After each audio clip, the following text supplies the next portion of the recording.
everyone. Welcome to the 5th edition of UpStart in Hyderabad. I'm Mansa, I'm your host for the evening. First of all, a warm welcome to the session and thank you very much for joining us on a Saturday today.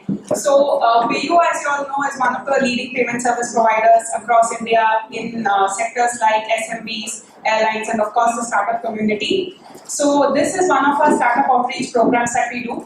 We have another series called CodeUp as well. That is one for developers, and this is primarily for startup entrepreneurs. So in this session topic is funding the Funda. We have startups as well as investors here who are going to share their perspective from the point of being an investor, what they look for in a startup, as well as funded startups who are going to talk about their experience as to how it went on for them when they get into the funding.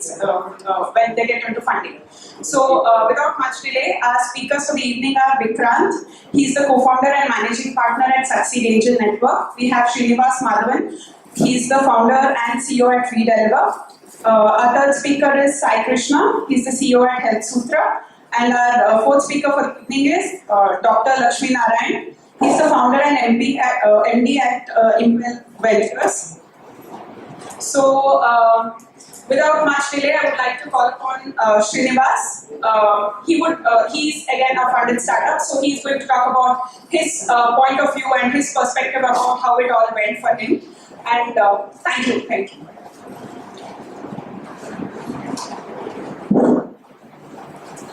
Good evening, everyone.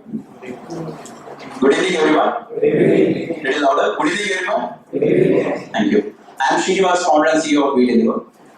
Thank you, PayU and Gunda for inviting me here. Gunda, most of you have been knowing SCL, Startup Cricketing. He is the founder of that. He has invited me here. He is one of the craziest guys I have ever seen. Okay, let me start asking you questions. How many of you here are starting up or have already started up? Oh, wonderful. How many are thinking to start up? Let me start asking you one simple question. What is the most important thing for a startup? Okay. So, problem means that it gives an idea to solve. Fine. After that? Funding. Okay. Team. Funding team. And? Customer. Okay. Wonderful. Value. Sorry? Value. Yes. Every single answer is correct. But basically, what is the most important component of running a startup is money. So the passion, the perseverance, the innovation, whatever the term you say, the E, whatever the term you say, if you don't have money in the process of journey, it will get killed. So people have passion and they start up. People have perseverance and they still run it for a couple of years. But if you don't see money in your account, passion gets killed.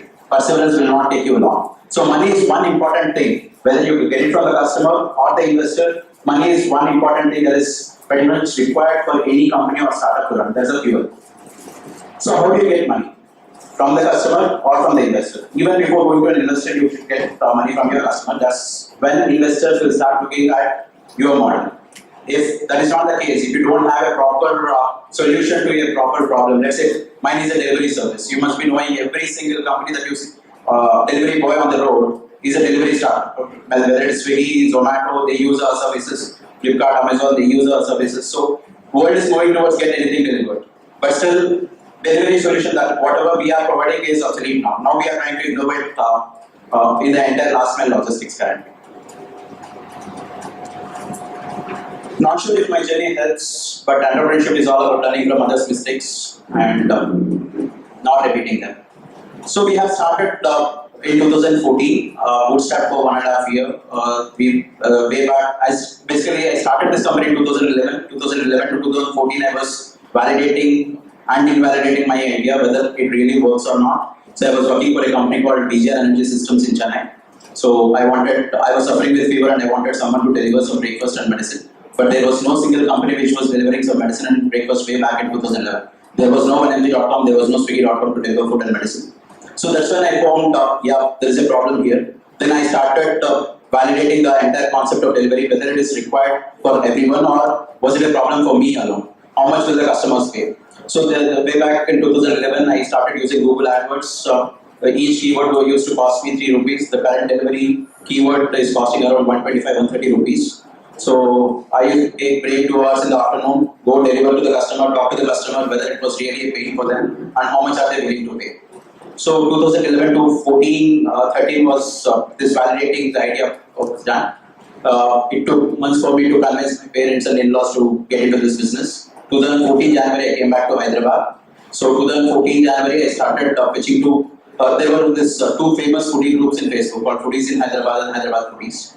So there were 2 trending restaurants then, Hyderabad and Samruddhi. So I went and spoke to both of these proprietors or owners of these restaurants. I said, I'll do my deliveries on cost-to-cost basis. Then they said, fine, you go ahead and do it. So people started talking about delivery services of Samruddhi or Hyderabad. So whenever we used to get a call from Samruddhi or Hyderabad, then we used to say it's not just Samruddhi or Hyderabad, we deliver from other restaurants as well. So when the customer calls for the second time, then we used to say it's not from food delivery, we deliver everything.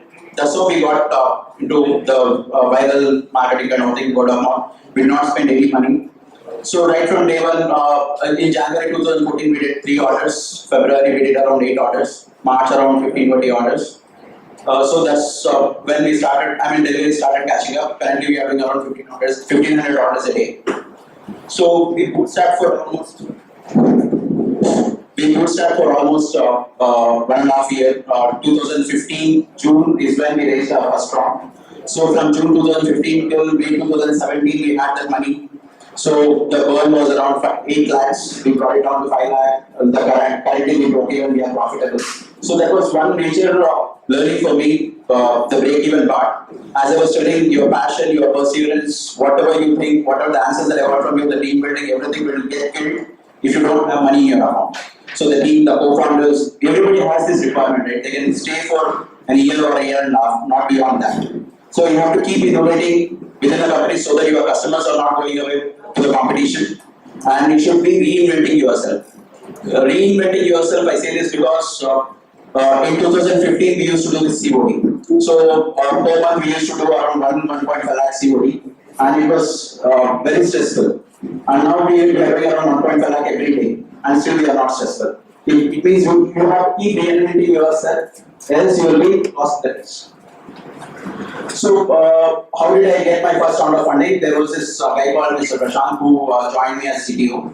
So, he referred me to his colleague at Vikrant. He invested in the first phase of 2015. No terms, no conditions. He just believed in us and he has put in money. So, that was around 50 lakh in 2015. So, after that, we spoke to another guy. I don't want to name them, but this story is confidential. No one knows this story about VDeliver. So 2015 we took this money. 2016 May we had this money, but 2016 February I started talking to other investors saying that because I had money from my previous investor, that money is going to get completed, so I want money. So I pitched to almost 3-4 guys, out of which one guy said, okay, 1 crore in your company. So February 2016 was when this investor told me that he will invest money in my company. So May 2016, I'm running out of my fuel. February 2016, I got a commitment. So I was peaceful that okay, I have 1 crore commitment to me, so I need not worry. So I did not look at breaking even. I did not look at making profits. So May 2016 came, June, July, August. I was following up, and he was not responding. So we started borrowing money. We started talking to friends. So took money, almost 55 lakh, 60 lakh. So we used to get 5 lakh every month from friends and even whosoever we knew. So August, September, October, November, December, and December I said, because this is not going to happen. If you're not investing, please leave. So in the month of January 2017, he said, okay, I'll invest in your company, and he has given me 20 lakh against the 1 crore commitment. Again, the 20 lakh has come in bits and pieces. It was not one single shot 20 lakh. So I was, since this investor promised me, I have promised him some projects. I'll get so much sales in each month. So I started looking at people sitting in my office to get the sales. But I did not have money. So I used to borrow, I used to pay, but still things were not moving. In the month of January, we got 20 lakh, that took bits and pieces. Again, the same story. I go to the investor, talk to him, he says, you don't have this, you don't have that. What kind of startup? I don't have so many things. He has given me 35 page due diligence short checklist. As a startup during the seed or angel stage, 35-page checklist was difficult. I'm a mechanical engineer. So most of us are engineers here. Don't understand the legal terms, the CS language, the CA language and all. Half of us, I never knew the difference between a chartered accountant and a company secretary. I used to think, why do we need two people for that? But still, chartered accountant is required, company secretary is required. Then we saw the term sheet. So it was around 40-page term sheet. Every single term we got into that. So January is when we got this 20 lakhs. Again, I was not happy with that. So I was following up with him, and he said finally, Srinivas, you are not fulfilling the due diligence requirement. I said, see, if you don't have money, don't give me. But don't do all these things. Then finally, in the month of April, I did not have any investor backing. My burn was still there. Then I went back to him and I said, boss, this is not happening. Let's break the term sheet here. So April is the month when we broke the term sheet, April 2017. So then I started pitching to investors again. Somehow, God's grace, we got a new investor within a month's time. So he invested in us. Then we realized one thing: breaking even is the most important thing for a startup. At least for Hyderabadi startups, that is the most important thing. We don't have great VC companies, officers sitting here, but in Bangalore, the entire culture is different. You have every VC office sitting there in Bangalore. So somehow or the other, you meet them in various events. But in Hyderabad, we don't have such big VC companies sitting here. But of course, the culture is catching up. Probably in another 2 years, all the VC companies might start an office here. But for now, Hyderabadi startups, they should focus only on breaking even rather than going behind funding. Funding comes with their own set of problems. These terms like liquidation preference, drag along rights, tag along rights. Being a mechanical engineer, you don't even understand what are those. But you have to understand because you are the one who is going to sign the term sheet. So funding is the most important thing if you think your competition is going to beat you. Just because of the reason that you don't have money in your account. But if that is not the case, sit back, put the paper and pen together, bring on the whiteboard and the marker, start working on your business model, see that there are revenues kicking in. Then the VCs or the investors will definitely chase you, no matter what. We are one of the very few companies in India who have achieved profit in the last mile logistics. There are companies which raised 120 crores, 150 crores, still failed in this last mile delivery service. So one thing that no investment taught us was focusing on breaking even. That is one most important thing I suggest every one of you to think through. If you are into research and development kind of projects, probably you should raise some money, but talk to the investor, tell him that you are looking at so much money, plan for the next 18 months, not 6 months, not 12 months, so that you will not run behind investors every time again. So each investment will take anywhere between 6 to 9 months. The best investment deal will take 3 months. The worst investment deal will take 9 months. I mean, the worst in the sense, it is very long. You have to go through certain phases of due diligence. You should put your balance sheets correct. You should put your the due diligence correct. There are labor licenses. We don't even know anything about this legal terminology, but still we have to do it. That's how ease of doing business in India is. But still, you are supposed to know everything here, starting from labor license, paying PF, ESI, whatnot. So these are the things that we have gone through, but still somehow we could sustain. Again, every time there was one single question on our mind: should we continue? And perseverance was one which was saying yes, you should continue. But there were times even perseverance failed, passion failed, idea failed, everything failed. Customers were there, everything was there. Only thing that did not back our passion, only thing that did not back our perseverance was money. So most important thing in your entire startup journey is going to be money. What for are we starting up? At least 95% of us starting up to become wealthy. That's for sure. And the remaining 5% want to become their own bosses and they start the companies. But that's not true. You will not become boss of anybody. Even you yourself, you cannot become a boss for yourself. Clients will sit on your head, vendors will sit on your head. Your employees will talk to you on 5th of every month asking for the salary. Things will not move and you think this is shit boss. So if you are thinking to be your own boss, then don't start up at all. But if you are thinking to make money, then start up. That is the only way to make money. Being an employee, probably I don't think people can make money. But if you are here to make money, then start up. And money is the most important thing of everything that you do. So whatever the thing, if you are spending a rupee, think why you are spending. If you are earning a rupee, think whether that 1 rupee is equal to the value that you are delivering to your customer or not. It can be more, it can be less. If it is more, then try giving more value to your rupee. If it is less, start charging your customer. You should be unique in every way.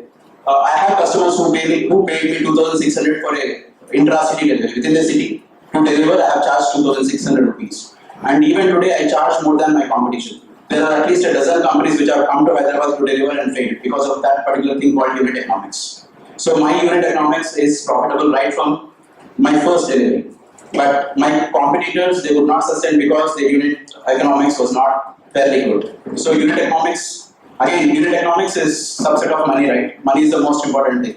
And funding, as I told you, if it is really required, if it is really important, if you are not able to scale without money, then go for funding. Because funding gets you set of problems and set of advantages as well.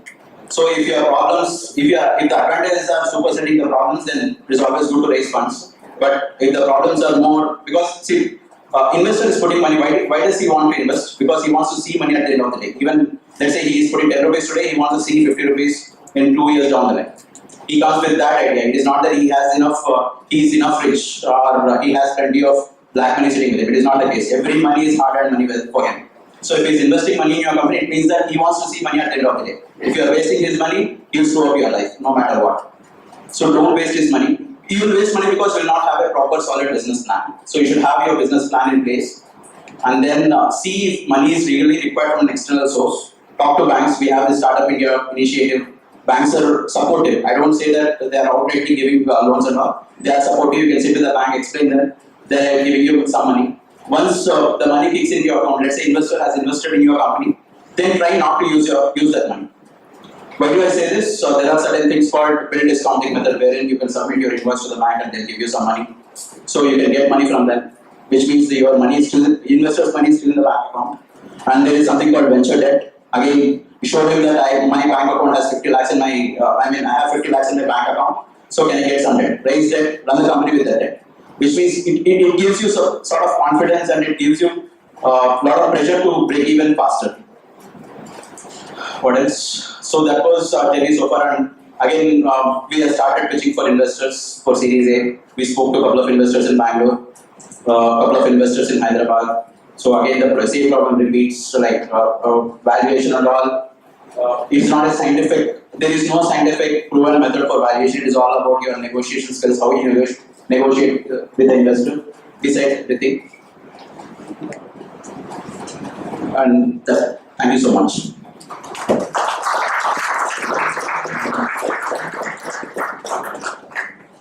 Questions? Since as per your funding pattern, so most of funding is friendly relative funding, right? In initial days of your start, Yeah, initial days, yes. Mostly funding. So when you started looking for other ventures, the venture angel investors. So basically, I have invested 50 lakhs from my own saving. That got burned off. Then friends and family have invested 150 lakhs. That was burned off. But still, somehow the growth was there. And then the extra burn. The burn is income minus expense. Is the burn. So if you are getting 1 lakh income and 5 lakh is your expense, 4 lakh is the burn. So my burn got coming down. Then I looked for other investors and said, look here, my burn is coming down, my profits are going up. I have the same sort of fleet and I'm able to optimize them. The efficiency has kicked in, please invest. That's when we started talking to other investors. Second question is, as you mentioned in the last couple of sentences, you went for the Bangalore investors. So how we as a startup in Hyderabad, and how we can attract the other location investors?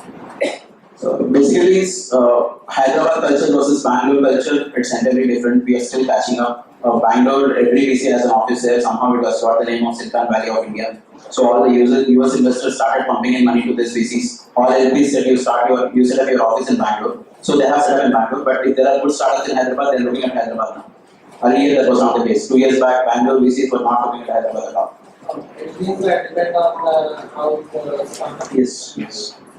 That's what. Once you break even, once you are profitable, VCs will chase you. Thank you.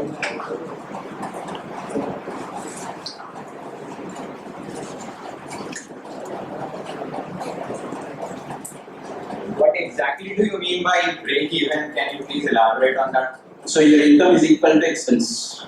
So the expense for me, I am a delivery company, right? I have delivery boys, I have fuel that I have to pay them, there are salaries. There are hub rentals, there is my office rental, there are my salary. I mean, half of the time if you don't consider our salary as a cost. So we are so passionate that we forget that we should make money in the entire journey. So breaking even is taking your own salary as well. So that's the last thing that an entrepreneur does. Once you take your salary, it means that you are almost broke even.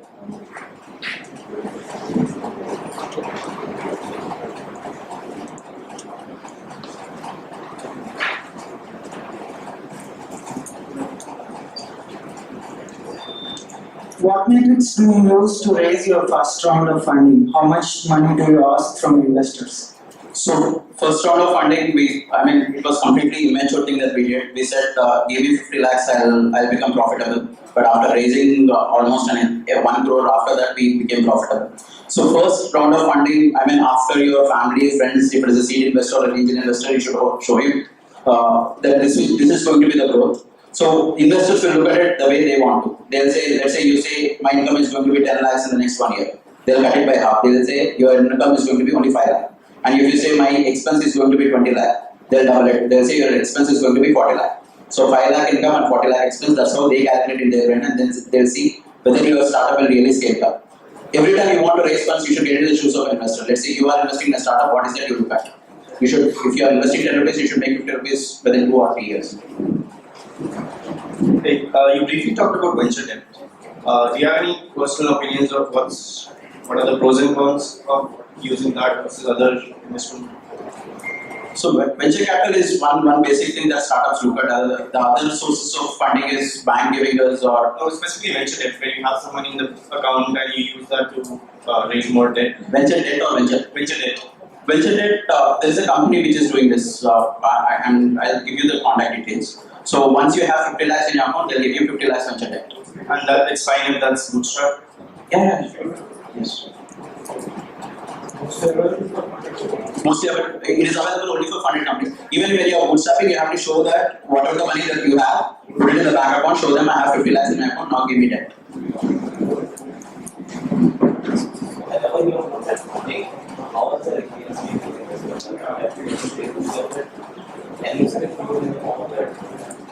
So usually it's going to be equity because in the initial stages even you are not confident to ask that. So initial stages you say them, I'll give you so much equity, they'll ask for more equity because the initial investors are the one who are taking the highest risk. The rupee that kicks in the initial days is much more valuable than the rupee that kicks in VC rounds.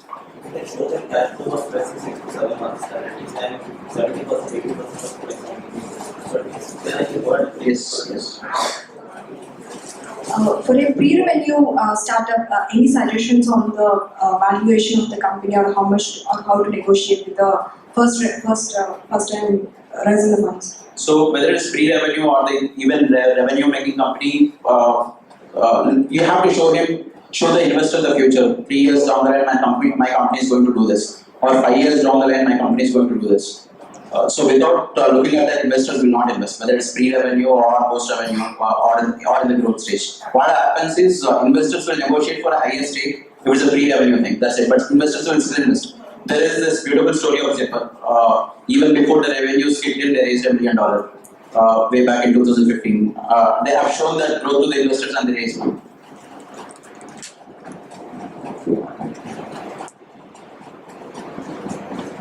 Do you have any suggestions on marketing strategy? Like how to start actually marketing? So marketing strategy or go-to-market kind of thing? Marketing strategy and both actually. So basically, my suggestion would be talk to startups where you can start doing cross-marketing, wherein the other startups will really understand your problem of having no fund in your account. Let's say I have one of my clients called Tinman. Tinman does 1,000 deliveries every day. We are one of their delivery partners. So I asked Tinman founder to help me with dropping a pamphlet in every delivery. So in single shot, 1,000 customers knew about VW. So with very little money, we started doing these marketing activities. Tillman. Tinman. T-I-L. T-I-N-M-E-N. Dabawala basically. Okay, Tillman. Thank you. So these are some of the cross-marketing techniques that you should follow. You should look at avenues wherein you will not spend so much money to market your product or service. Yeah, that's absolutely good growth hack. So, first of all, congratulations on your success. And I was listening to you about your unit economics. So you were saying that unit economics makes you unique and you have it positive from the from each unit. So, but still you said you had a lot of burn rate. How do we avoid that? Even having a solid business model like yours, why is it that you are still having the burn rate? So unit economics is my per delivery cost. Let's say my delivery boy manner takes around 70 rupees and fuel takes around 90 rupees, another 20 rupees. So 90 rupees is my cost. So I have started charging 100 or 100 to the customer. So my unit economics, I have passed there. I mean, each unit is costing me 90 rupees and I am making 110 there. The remaining 20 rupees was not sufficient for me to run my head office costs or to pay the delivery executive salaries. So let's say one delivery executive does one delivery every day. So that delivery that was profitable. That executive is supposed to do 20 deliveries every day. Since I did not give him so much load, he was doing only one delivery every day. I have to pay him his salary no matter what. So on unit level I was profitable. But on the overall level I have to pay his salary. But I did not give him so much load. So it was loss for me. And I cannot charge 2000 per order. Because I am making 90, I cannot charge 2000 for it.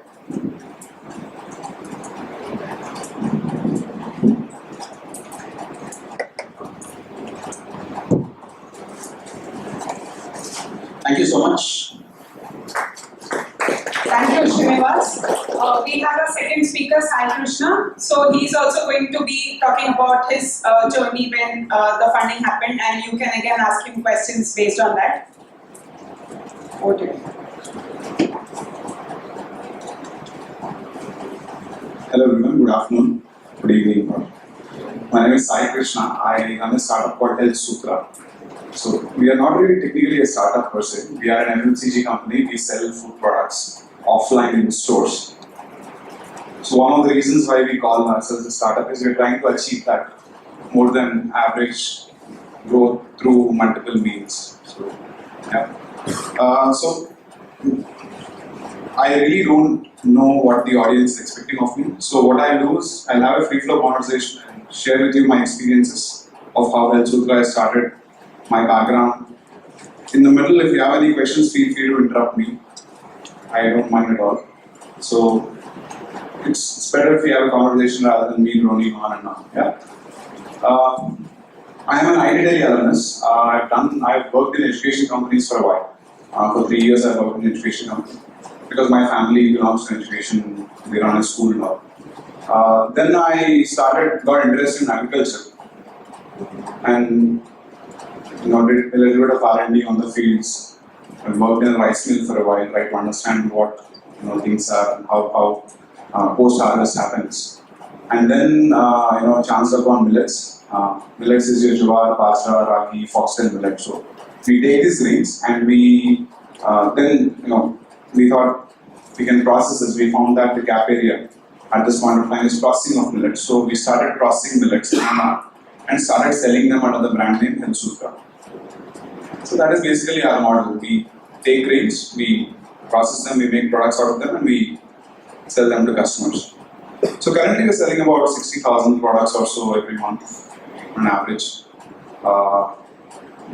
Year on year, about 100% is what we're growing, which is above average from the industry standard, but below average from a startup, I would say exponential growth perspective. So we started, it was just me. I started in my own apartment. So I was buying raw material from a research institute, and I was actually mixing all that stuff in my own apartment, sealing them and distributing to stores on my own. Started in 2014, and slowly we started reaching out to more stores. So I started going out, I hired help for me in my own apartment, and then 2015 we moved into a 1500 square feet factory, and slowly the number of stores went up to about 600, and now we moved to a 10,000 square feet factory, and we have about 1600 stores where we sell our products in. Yeah. When you say processing, what do you mean by processing? Milling? So it's not just milling. Milling is one of the steps of post-harvest. So we do flakes out of millets. Our primary products are flakes. So basically it's about bringing back so we call ourselves Health Sutra as naturally nutritious breakfast options. So we bring back that traditional health of millets, jowar, bajra, ragi, in a format that is modern, that's quick cooking and easy to use. Yeah, that's I'm not pitching for a fundraiser here. So didn't mention that. Yeah. So we do that, and so basically we try to bring food products into formats that are easy to use, that people know. For example, flakes is a format. People know how flakes look like. People understand what flakes are. So we try to do millets into a flake form. We also started doing biscuits from millets. So we do ragi biscuits, we do jawar biscuits. So most of you know probably Britannia also does ragi biscuits. So we do ragi as well, we do jawar too. We also do pops from jawar. Basically popcorn is made from corn. This is made from jawar, so we call it jawar pops. We also do beverage mixes, a milk additive, a buttermilk additive. So for example, now this is summer, and ragi is one grain that is really known to be good in summer times. So we have prepared a product which is a buttermilk additive. So you just add a spoon of it into buttermilk, so that gives you ragi, the cooling of buttermilk and a little more spiciness, more like masala buttermilk of sorts. We also have milk additives, so I can talk about my products for some time. So that is where we are. So the initial the way we try to validate our products initially is to participate in a lot of events. So there were these consumer connect events that were happening. For example, 2014, 2015, an event called the Millet Festival was conducted by the government of Telangana and back then the government of Andhra Pradesh as well. And these were avenues for me to reach out to a lot of consumers and test the products. So we started with a product called jawar porridge, which is very, very similar to masala oats. So I did that first. And we tested it out with about 5,000 consumers. So of which we collected data from about 1,000 consumers. So we sold the product to them. So about 500-600 we called. I called. Back then there was no we, is just me. So I called the customers and asked them about how they felt about the product and how much would they be willing to pay for this kind of product. Because the price was very dynamic. One day we were selling at a particular price, the other day we were selling at a different price. So like that we tried to sample and figure out what is the price point at which the customer might be comfortable to buy this at, and then decided a price point for this. Slowly we started adding more products to the kitty. So right now what we do is as a company, so we have a rule that the internal core team. So now the company is about 50 strong. We have a core team which about 4 of us.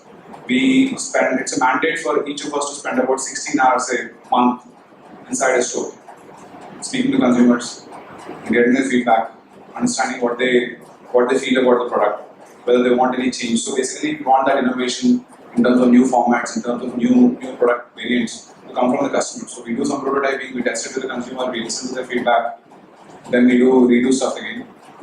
This sometimes creates a confusion in consumers' minds because things keep changing so fast. For example, the packaging, look and feel of packaging might change so fast. Fast in the sense here, probably once every 9 months we've changed our packaging. But I think given the stage that we are in, given the number of customers we are reaching, it's okay till the time we hit the right goal. So that is where we are in terms of Velsutra. 2017 April, we have raised some money from a Mumbai-based and Hyderabad-based fund.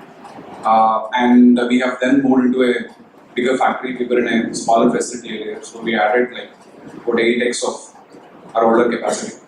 We also expanded the team. So before pre-investment, the team size was about 12 people, and we then went up to about 38 post-investment.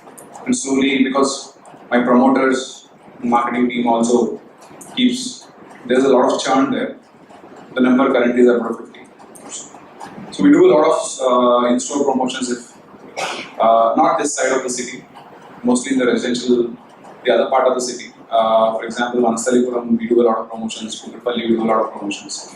So we've targeted a few areas, trying to see how consumers, if we do pressure tests in a particular area, how do consumers respond? And we've received really good results. Like we were able to beat, in terms of per store throughput, we were able to beat much more established brands. And for example, I was talking about my ragi biscuits, right? So in stores where we didn't do any promotion at all. I've taken about a set of 10 stores, a big chain supermarket, I would not take the name. So our products outsell Britannia 2 to 1. And that is like, I've never advertised ragi biscuits at all. So most of the promotion happens in the store. We do a lot of sampling. We try to make the food the center of our story. because these are grains of India. The grains we work with are grains of India. We make food the center of the story. We have a promoter going out to the customers talking about the food. So this is the food and this is the ingredient of a country which we have made interesting products from. You can give it a try. Yeah. So that's where we are. I'll be happy to take any more questions and then take the Sounds like conversation. you were mostly profitable from the very beginning. Is that correct? Or did you have a phase where you were just putting in a little bit of money? See, I think we were always gross margin. Our gross margin was always positive. From day one, we were doing 35-40% gross margin from the outset. But it is the overheads that, for example, in August we moved from a smaller factory to a bigger factory. So the fixed cost component, which has hit us, our gross margin, the gross margin went slightly lower. But that is how traditional business economics works. So that's where we are. We are not very different there. We are very different in the terms of products that we do. What made you change from education to agriculture? Sorry? You are in education field, right? What made you change from that field to this field? I got bored. I was bored. You're bored of it? Yeah. This is the honest answer. I could give you a very intellectual one as well. Would you like it? Yeah. So see, I was the company I was working with. I joined in with a certain vision, or rather, I was really. I did not take a campus placement. I was actually working with this company throughout my final year of engineering, and I really liked the kind of work that they were doing. Probably like when I was looking from their HO. But when I got onto the field, I really did not like it so much. And 2.5 years into it, somehow I felt that I was wasting my time. So. Hello. Congratulations first of all. And Hi. Congratulations on your success. You are very inspiring. Actually, I'm also thinking in the same lines of you because I'm from agricultural family as well. So, coming to food products, I know initially to market or to package anything, we need some licensing. So, do you have to face any trouble or any challenges in your initial stages, or how did you procure licensing and stuff like that? Thank you. So see, my understanding is that we need a basic food license. That's it. So if you have a basic food license, we can get going. And then once you expand, more things can come into picture. For example, a labor license when you start having more people. What I found is that it's not really a challenge to get it, but you'll probably have to you should know a little bit to work the channels. So that is there. I don't want to take the words.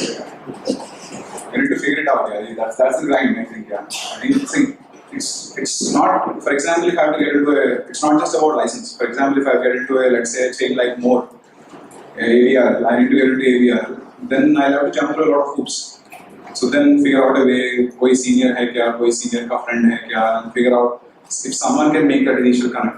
And then you'll have to go through the grind, and that is, I think, that is something that's unavoidable, I would say. There's nothing that we can do about it. It's there, it exists, and we need to work through it. Yeah, hi. Can you share your experiences regarding funding of your venture? Like it's already an existing entity and you are expanding. So how was your experience with the funding agencies? Yeah, so my fundraise story just basically is in two parts. The first round of, I would say, the initial days I tried to basically buy machinery through a bank loan.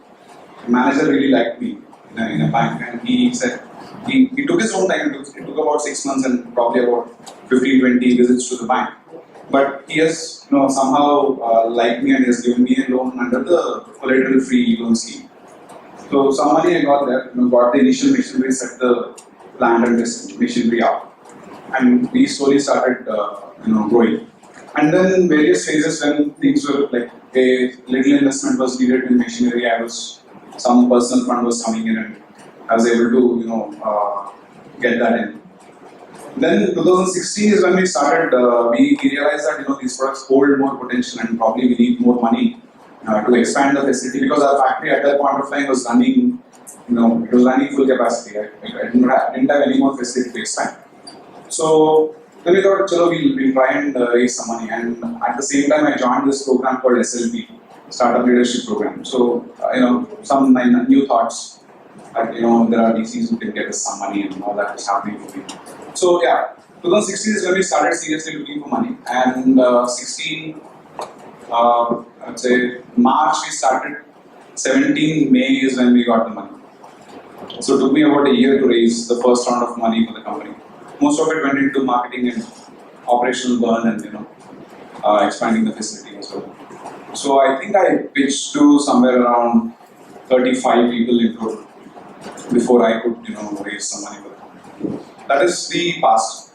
So moving forward, what happens is typically for a company of my type, for a manufacturing company, banks will look at you if you are profitable or at least there is some avenue of EMI serviceability. So if you can show them that, they'll be willing to fund you. But given our case, and when you're trying to get external money and grow, your bottom line will always be really bad.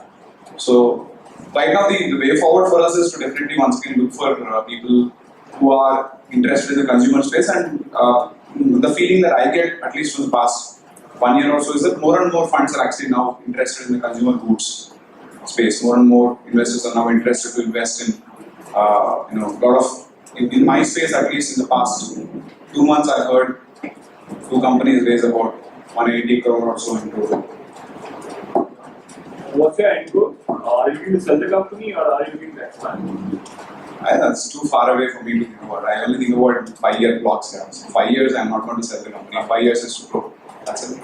I think 10 years from now, if I say something, I would be lying and showing you a very different picture. So as a startup, what tactics can be used to compete with other established players in the market? So guerrilla tactics, you basically go under the radar, being unnoticeable, you stay in the store, you get a good merchandiser in the store. For example, what I do, I'll tell you. So I was able to get hold of few sales executives and merchandising guys who are on the front line who are really good. So what they do is they have some sort of they have built up some sort of a relationship with the store, and they'll ensure that your product is placed at the eye level. It's not in the bottom rack.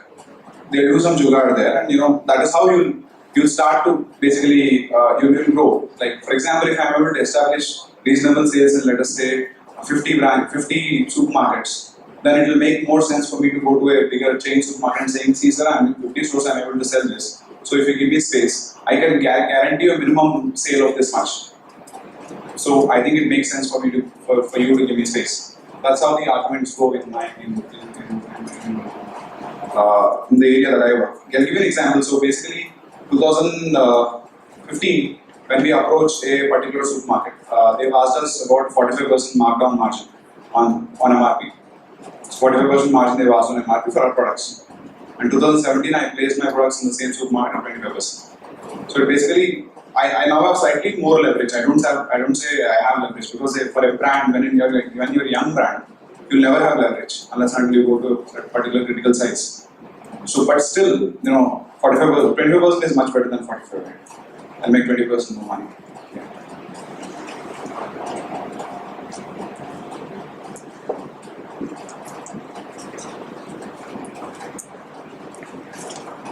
So basically you have a new product. So how difficult it is to meet customer a new product if customer don't know what. That is the biggest challenge. If you ask me what is the single most challenging in the company, is building awareness is the biggest by and far, by a margin. Profitability will all come later. But if I can, what I've realized is in pockets where I was able to build awareness, I'm seeing good sales. Basically, if I'm able to communicate to the people that this exists and this is good for you, that we have realized has done the trick for us. At least in the past 4 months, we have done about 2 marketing pilots from November till now. And one biggest learning for us is we need to make the food the center of the story. We need to talk to people about the food, show them the ingredient, and show them what is made out of it. That is so basically that will basically mean activations would be promoter led. A lot of manual intervention needs to happen. But that is the name of the game, and we need to figure out a mechanism where we can manage that efficiently. Okay, one more thing. You go ahead with the big chains or the small retail shop like we went bottom up. We didn't go top down. We went bottom up. We started with smaller stores first and slowly leveled up.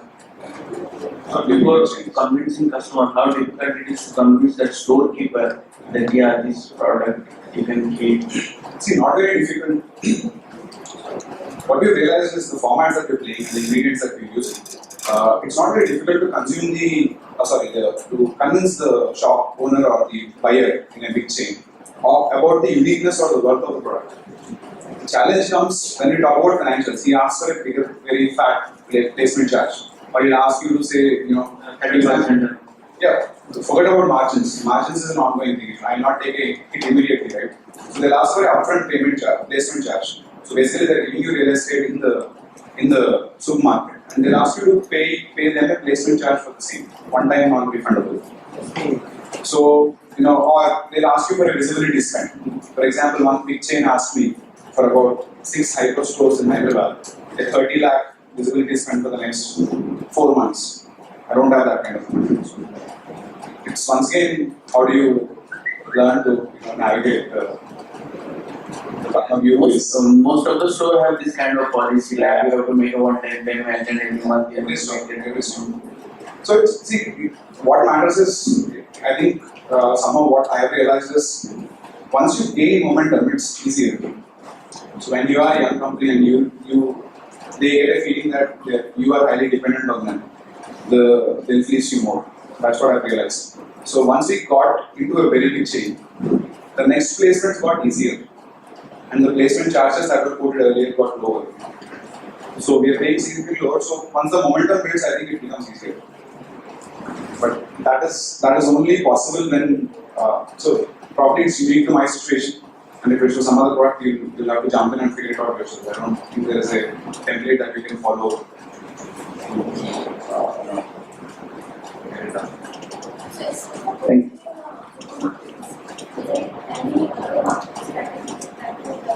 Yeah, we tried multiple things actually. So we stood outside parks. So about for 3 months there are some areas we've selected. For example, Popuri in Yapur, there's one zone at first. Manasarupuram, then Krishna is one more zone.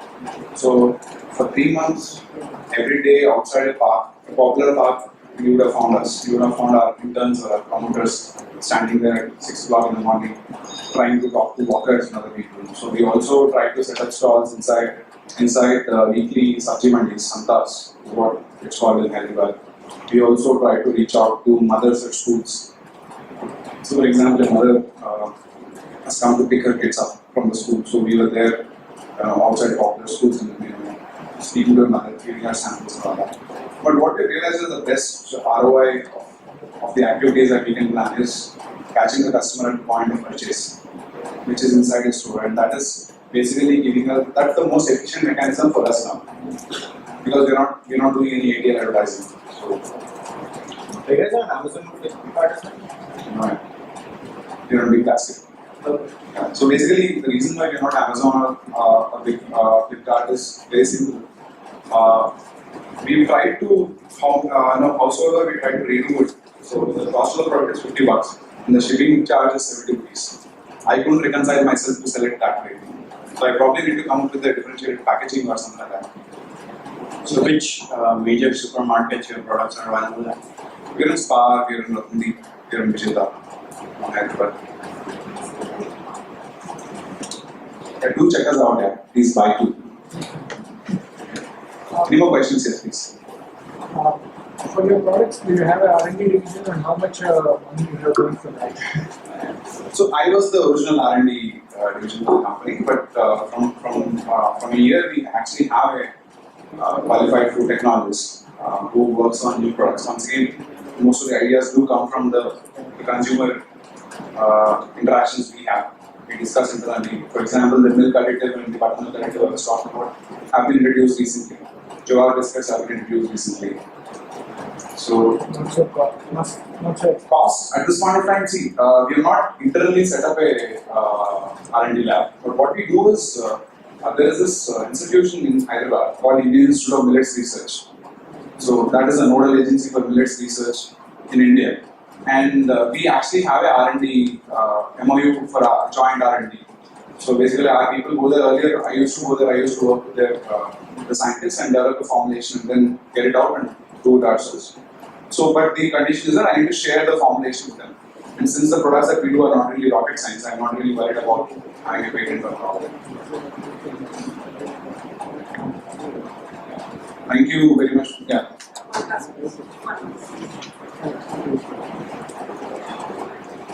While scaling up from 12 members to 50 members, what was the challenge you faced? Good HR manager.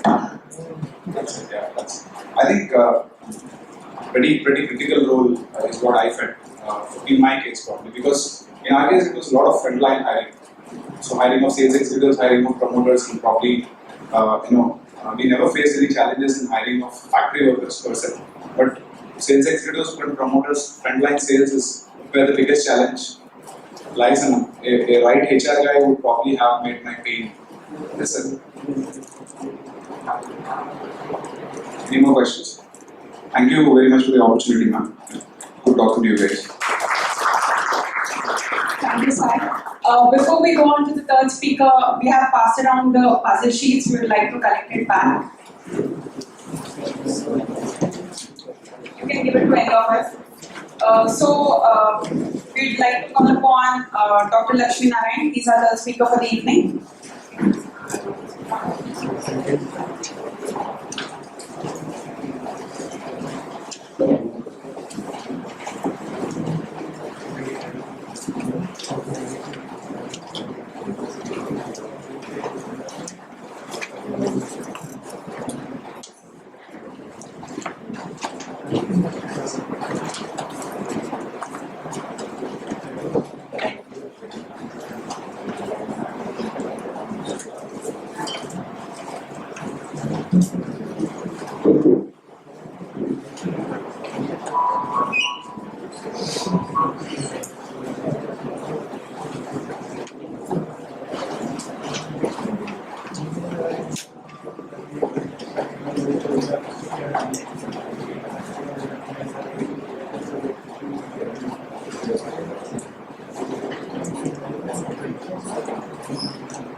Hi guys, good evening.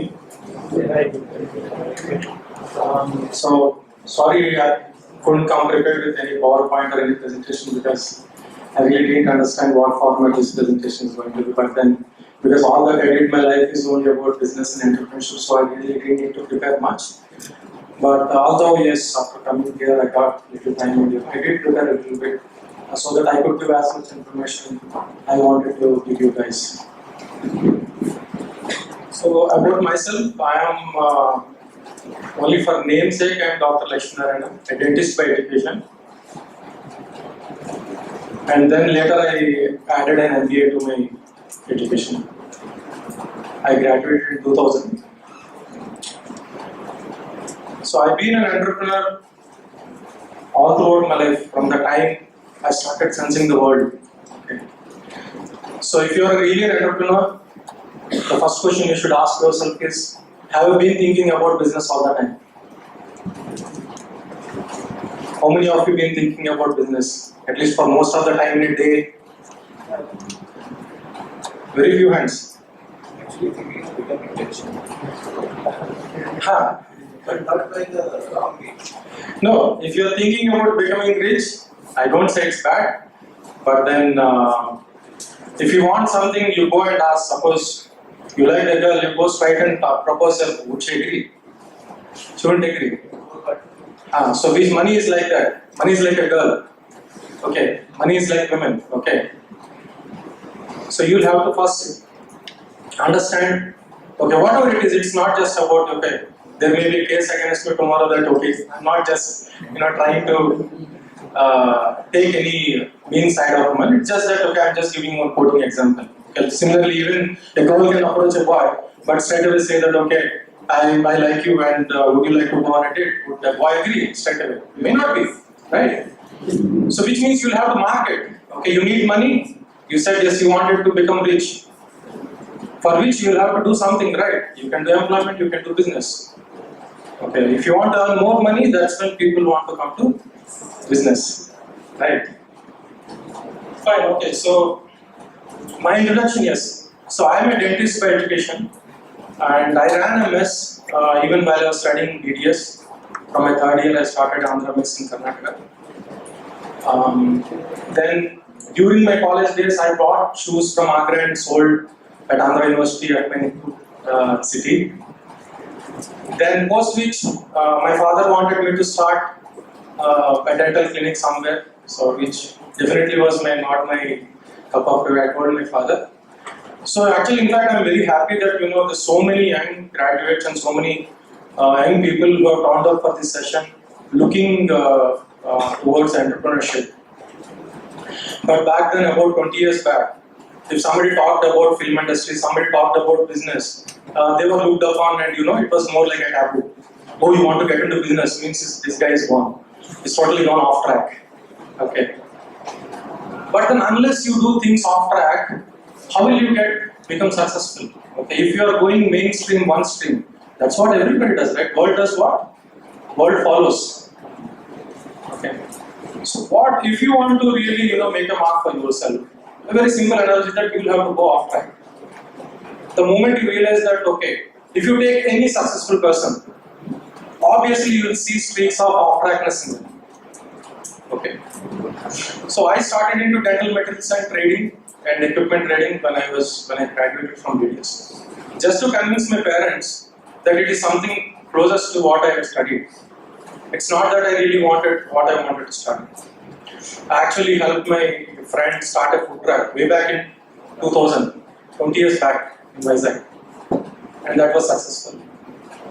Then I also helped my brother set up a restaurant in Vizag, that was also successful.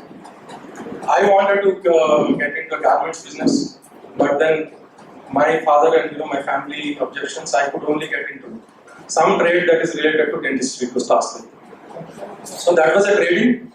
So we became AP number 2 very quickly. So I was supplying dental materials and equipment to dentists. So we did very well, but then I quickly realized that okay, we cannot scale to a very big, trade sitting in Vizag, supplying only to 100 dentists. Okay.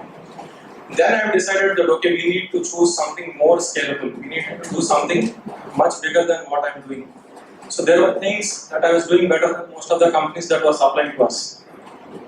Then I decided, okay, why not we change the city, change the business altogether. So by 2003, I started diversifying and shutting that business, moving forward. So think about a time where a square unit of land was costing only about 1800 rupees in Sitamdara or any place in Vizag, or 4000 rupees. At that point in time, I was earning about 1.5 lakh more than that every month from a simple 10 by 10 shop. So I was doing virtual trading then. Okay. Means you don't have actually inventory, but then you are simply selling your seller's catalog, still getting your margin. Okay. So I did whatever I did, and then I was successful. Then I was earning money. Then I had to shut a successful running business, come to a ground zero again, relocated to Hyderabad, started all over again. So I had to lose a lot of money from the books. Okay, in fact, a lot of money, whatever I earned, almost come to zero. I had a comfortable life in Vizag, a house at Beach Road. Everything was set by 24-26. Suddenly I felt a vacuum. What next? Okay. So then I relocated to Hyderabad. Okay, what would I do next? My wife wanted to study further in Australia, so we were trying to process through one of the consultants called IDP. And I didn't really much like their approach and the way they helped the student. Then I thought, okay, why not we start this business itself? Because I found a problem that can be solved in the business, right? So then I started Impel Overseas Consultants Limited. How many of you know Impel Overseas, a study abroad? Some hands I say, could see from behind. Okay. Good. You saved my face. And how many of you know Studio 11? More hands. Studio 11 Salon and Spa. Oh, good. So more hands. So that is the value of a consumer-facing brand. That's pretty much the reason why I started a consumer-facing brand in my next step. Okay. So I came to Hyderabad literally with 18,000 rupees left. All the money I earned, I lost, I wanted. During the 2 years of lag phase while I was shutting down my business, I was simply pursuing my hobbies and I was studying MBA. That too in an online mode. So then I came to Hyderabad. I started study abroad consulting business. Our first employee was web designer. In a study abroad company, who would hire a web designer as a first employee? And we had all IBM machines installed all across the office, some around 13 machines. No employees were there, just empty office, one web designer. And then we had the second hire was software engineer. Can you imagine what happened in that industry and what we did? From 4 employees to 40 employees in 1 year, 40 employees to 80 employees in 2 years, from 1 office to 48 franchise offices across India in 3 years. We became the largest company in consulting in 3 years' time, 36 months straight. And then 2011, the industry went down. You all might as well recall with Australia turbulence, with all the racism, allegations and all. Immediately UK shut down, and we were only dealing in 3 countries, US, UK and Australia. 2 countries went down and we had to recall our operations. So from single floor office to 5,000 square feet, single plate, 80 employees, 50 offices across India. We were a phenomenal success in no time, but then we again there also, I had a huge hit back. Then I had to turn down all the operations. Scale down operations, again I took 2 months break, 2 years break. So what was I doing? I was doing some community service. I bought a nice home, then I started doing society work. Then who was the investor next? Somebody who liked my work, the community work, the society work I was doing as general secretary for the community. He was impressed and he was the first one who called me, when are you going back to business? I said, when I go back, I'll tell you. And how much do you think that person gave me the check? He gave me 50 lakhs. After 6 months, he gave me 2.5 crores and he literally chased me for 2 days having the check in the car. Okay. So this is my short story. Okay. So one business is trade I did. While I was in college, I started doing some business. Then trading I did. Then I took up a scalable business idea, which is in the service industry, not a trade.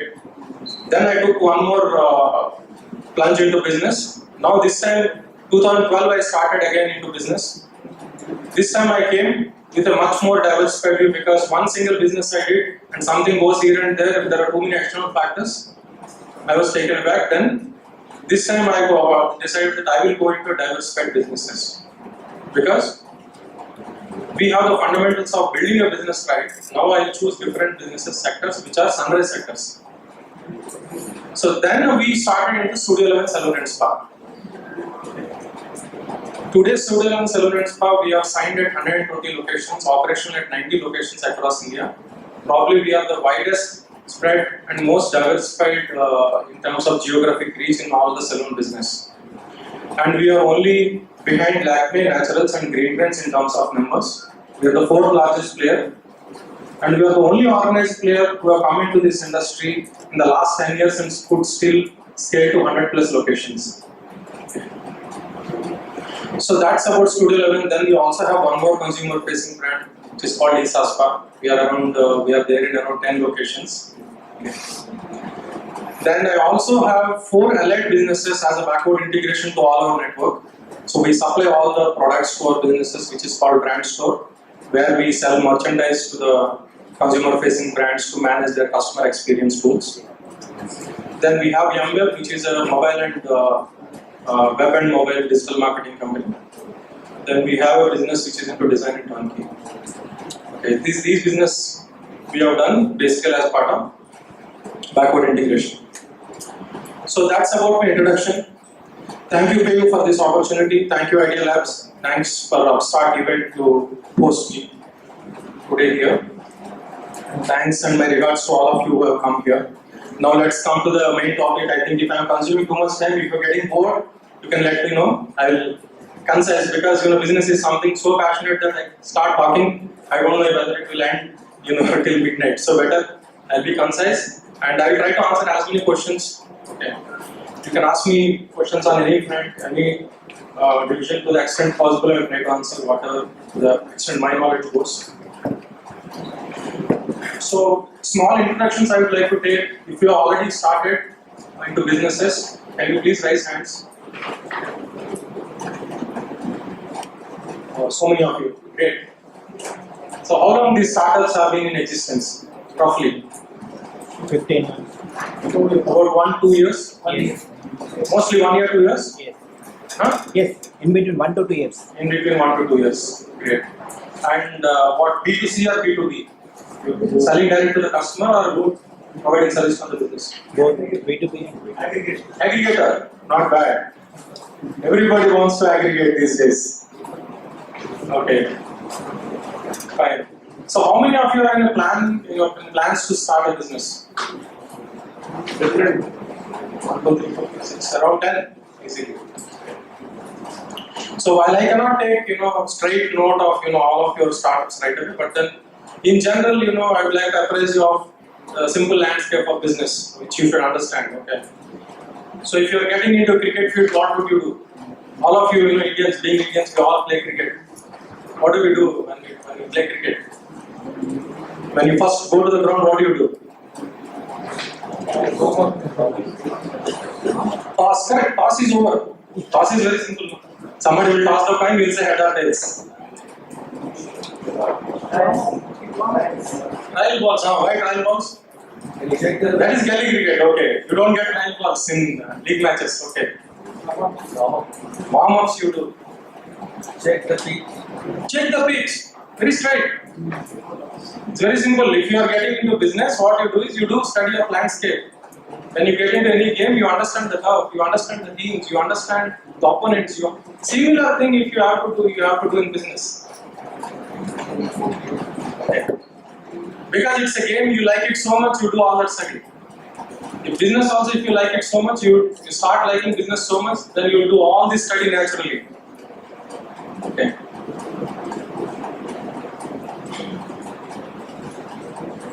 So some of the one-liners I have got here, just to get your attention.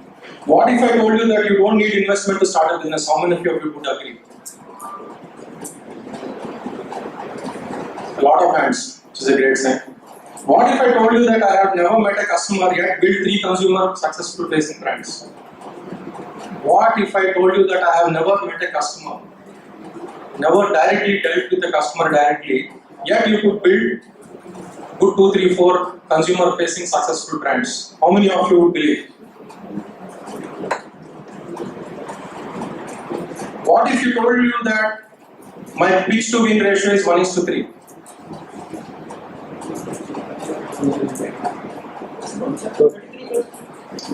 What if I told you that you can start with 0 capital and still end up making $1 million plus, still remain more than 50% equity owner in all your businesses?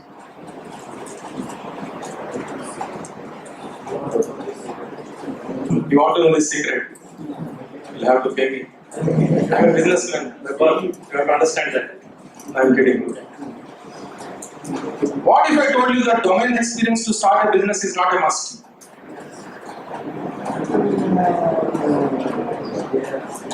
Okay, so at least in all of these statements, many of you are thinking that, okay, I see that expression. Okay. And what if you told that there were times I work 18 hours a day and staying away from family for good 6 years while my kids were so young? How many of you are willing to do that? Raise your hands.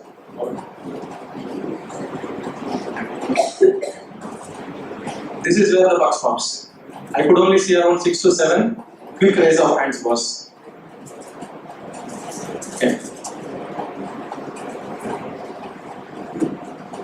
One popular saying from Vivekananda, I am a ardent follower of Vivekananda.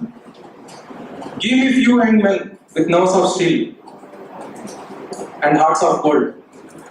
I don't recall the exact words, but similar thing he told that, yes, and I could change the world. Which means if you are ready to do something, the confidence Vivekananda has in youth and the power of the will is that if you have the real will in you and if you are ready to put what it takes on the table, you can achieve. Everybody can achieve. There's no second thought about it. Please understand, okay? So when I said there are a lot of entrepreneurs who have raised their hands that okay, yes, at least 15 hands I have seen, their startups are in the early stages, say in between 1 to 2 years. But when I asked the question, are you ready for 18 hours straight? And because I'm going to put all of them into one man and take them away with me. Put them in good accelerator where they are put together for 18 hours. Maybe they are afraid they didn't raise their hand. So be prepared, boss. Okay, so whatever I told you, all that is true because that happened to me. The reason I am here is because I wanted to share, because I've been invited, I really wanted to share some experiences that could be of some help to you. Okay. And all of this is real.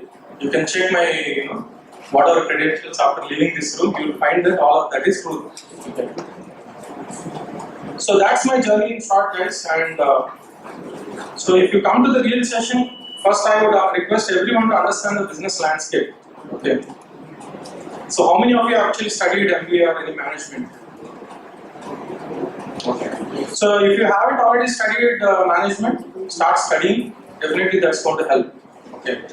I would not say without experience you study management, you won't understand a bit. Okay. It will be like Ramayana Mahabharata. So you should first either work or do some business, or if you already started something, start reading books so that you know what are the best practices in management. Okay. Some of which may be applicable to you, some of which may not be. Okay. Now then, quickly I would like to give you 2-3 large, big picture about the business landscape.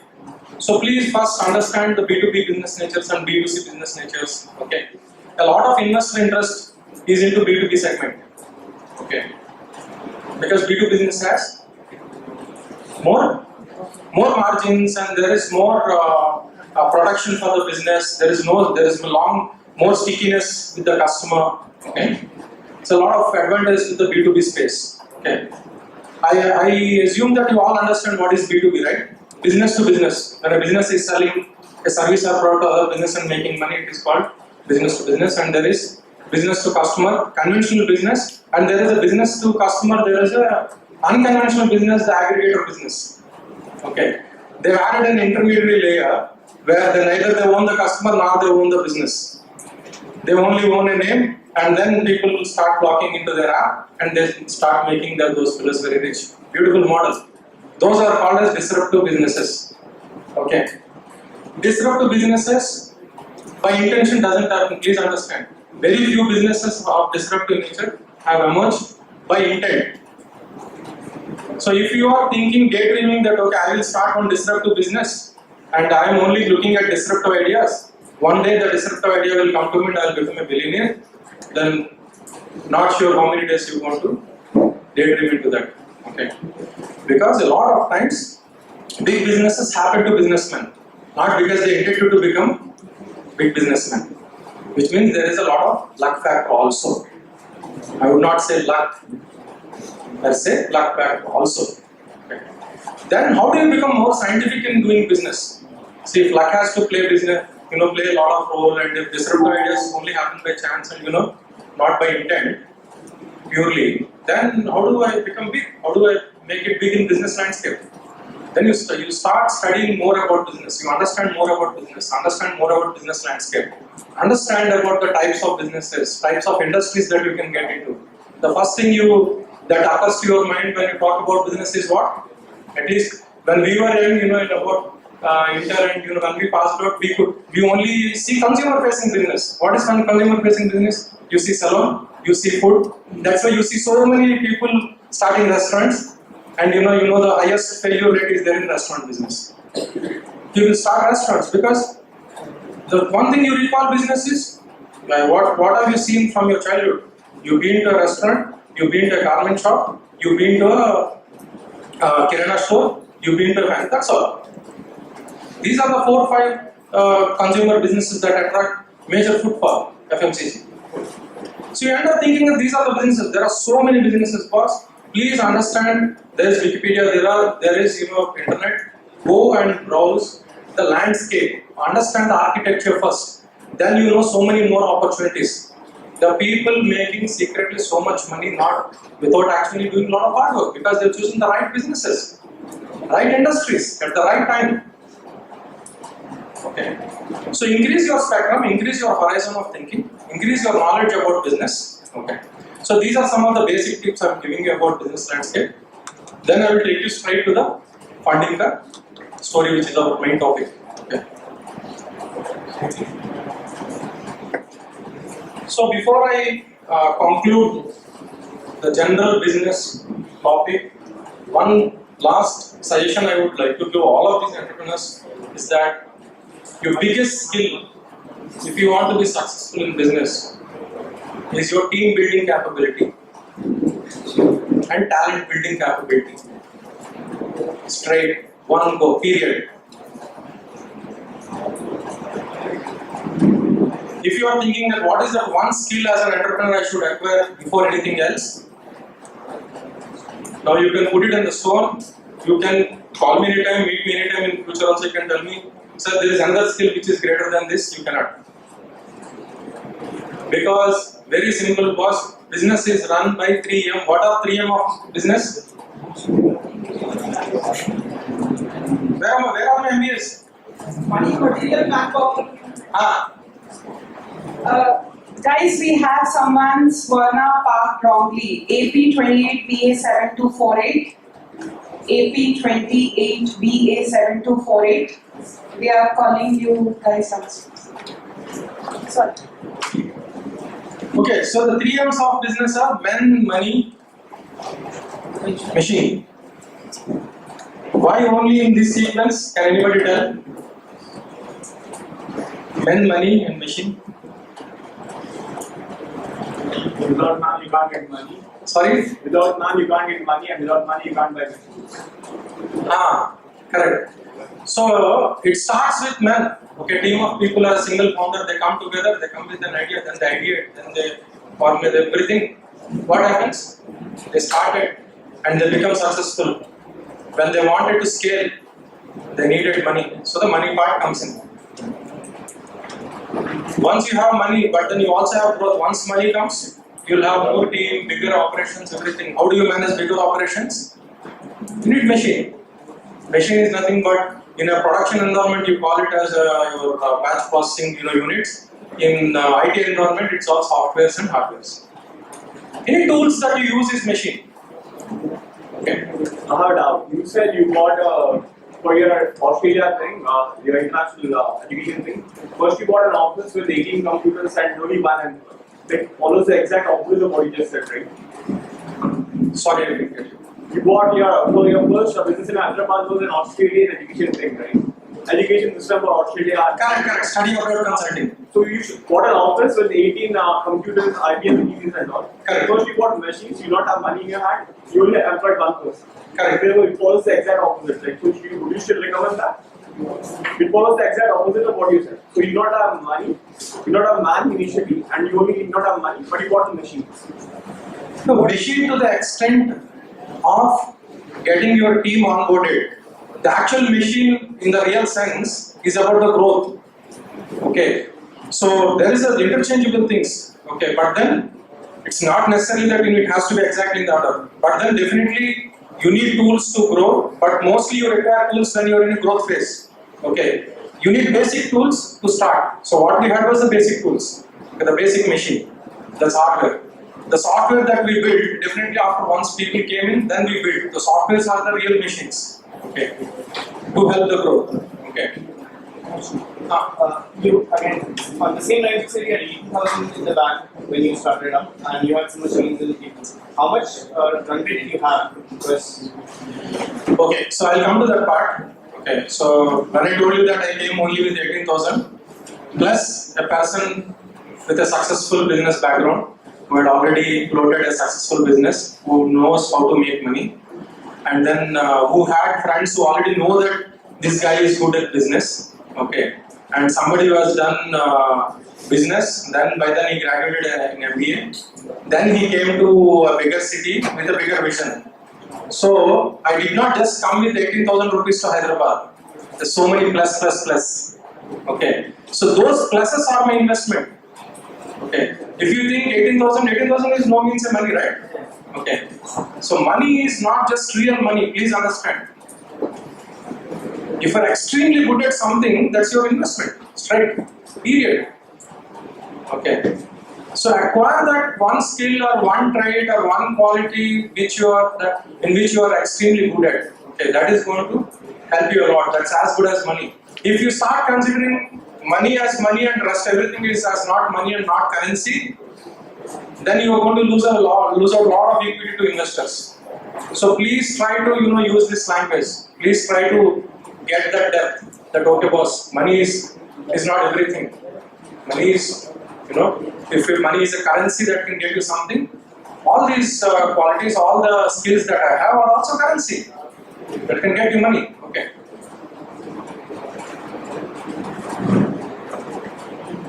So one good example I tell you, with 18,000, how did we start this? When I was bootstrapping consulting company, a guy used to come visit our office to sell Xerox machines. He saw our dedication, the way we are trying to get that business ground up. He said, sir, if you can consider my Xerox machine, a 57,000 Toshiba MFD, as my investment into your company, I'll be very happy. He didn't take money from us. He just gave us his Xerox machine and went away. So that's the kind of things will happen to you. So don't worry about money. If you have vision, if you have conviction, along with the vision, money will follow. Just don't worry about it.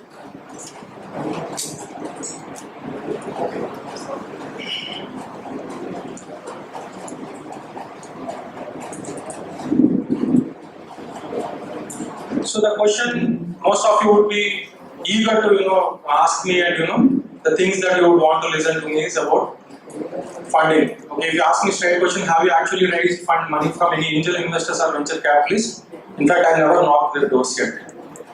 Because for the simple fact that all the stories that I heard about the time it may take to actually get the funding through and the process that is involved, I was actually worried and scared that okay, a lot of each time if I spend in my business, I might as well make half of money, what I'm trying to raise from the VCs. That kind of conviction, that kind of revenue model, that kind of business is what you should be building ideally. Then what happens? When the angel funding or VC funding comes, that becomes a bonus for you. Okay. And in the meanwhile, you can happily succeed and happily go with your business. Okay. So, about the funding part, again, landscape you have to study first. If you want to secure something, achieve something, study the landscape so that you can find the best match. So, what are the types of investors you know? I'm sure everybody knows types of investors. All newspapers, any website you open every day morning, news is somebody got funded, somebody got millions, somebody got valued at 10 million, 20 million, so much types. The whole world is restless, India especially, totally gone restless. That suddenly something started happening and everybody is making money. When am I going to make money? It was like that software boom 15 years back, everybody started going to US and they leave out their cars, send a photograph. Your parents would come and tell, okay.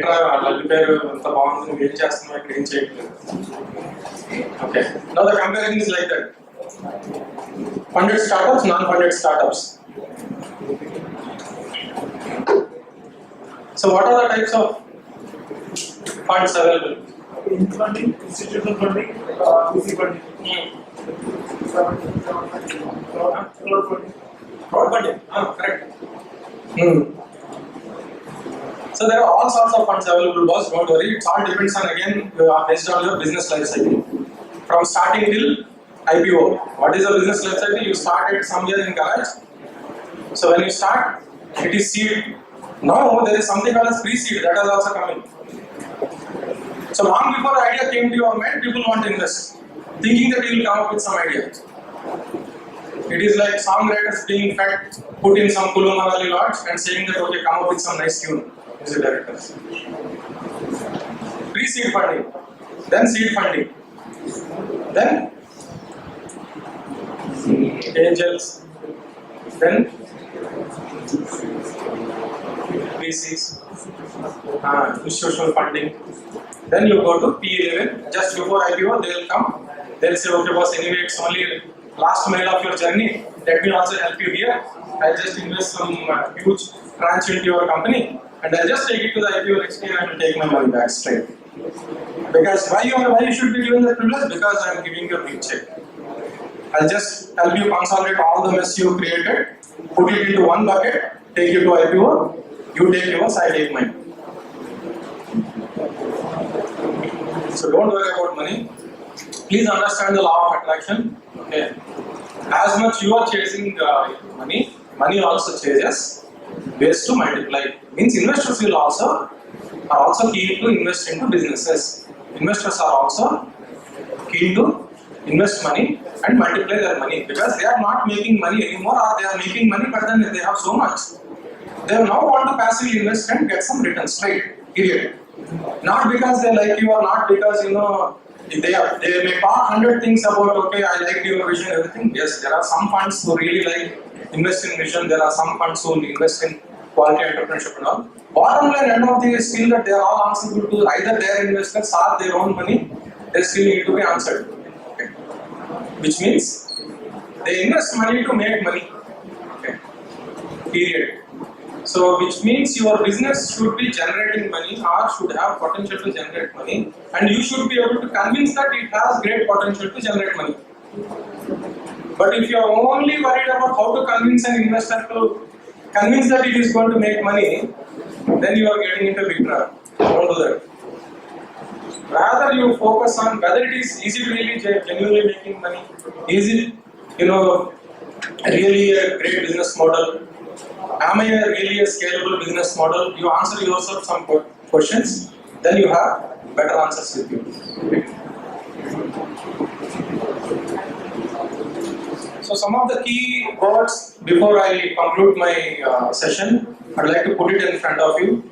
Just try to take down these lines because try to study some of these things. You'll find the meaning as you study more about those lines. Think about R&D. Before you start business, my own example, I normally do good 3 to 4, 5, 6 months of R&D only before I get into any business. Good 6 months easily.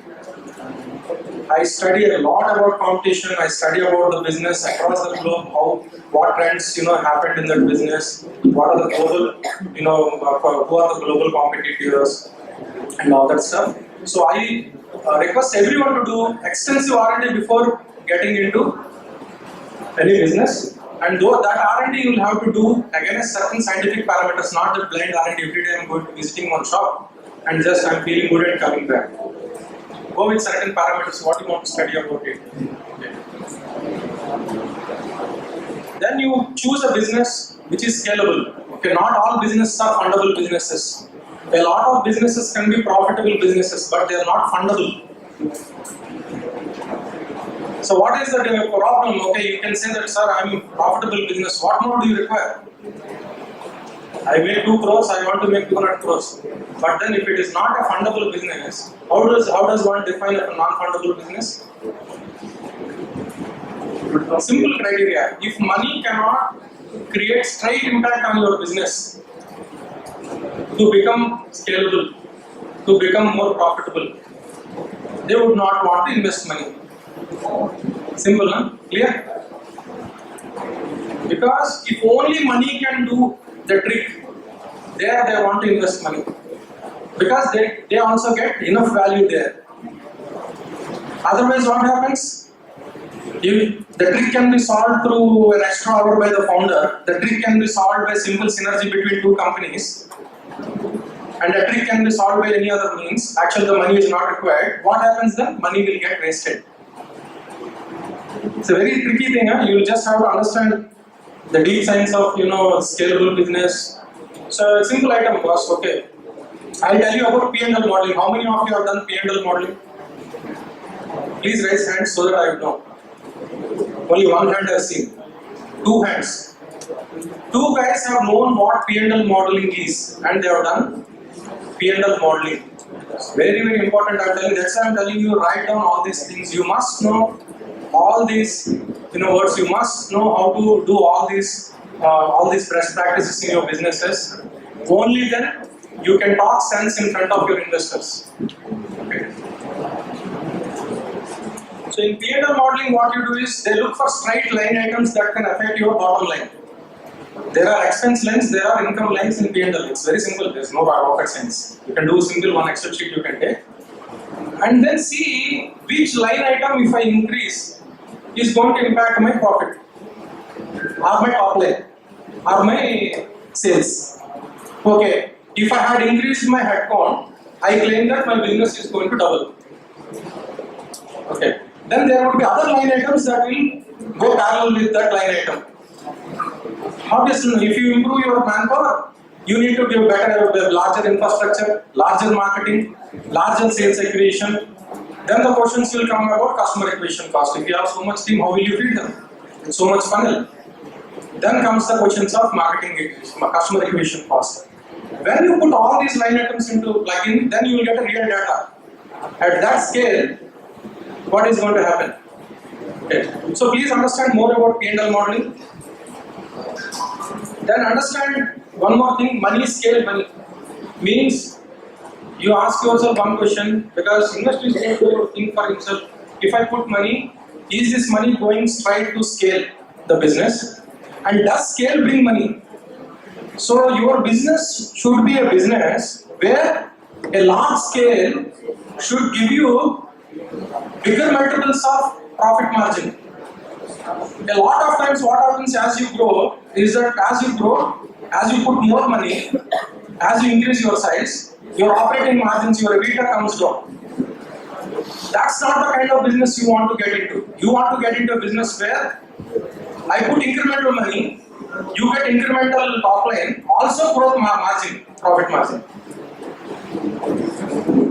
Most fundamental businesses, conventional businesses, big scale, many businessmen would agree that okay, in large scale operations the margins are low. How many of you agree?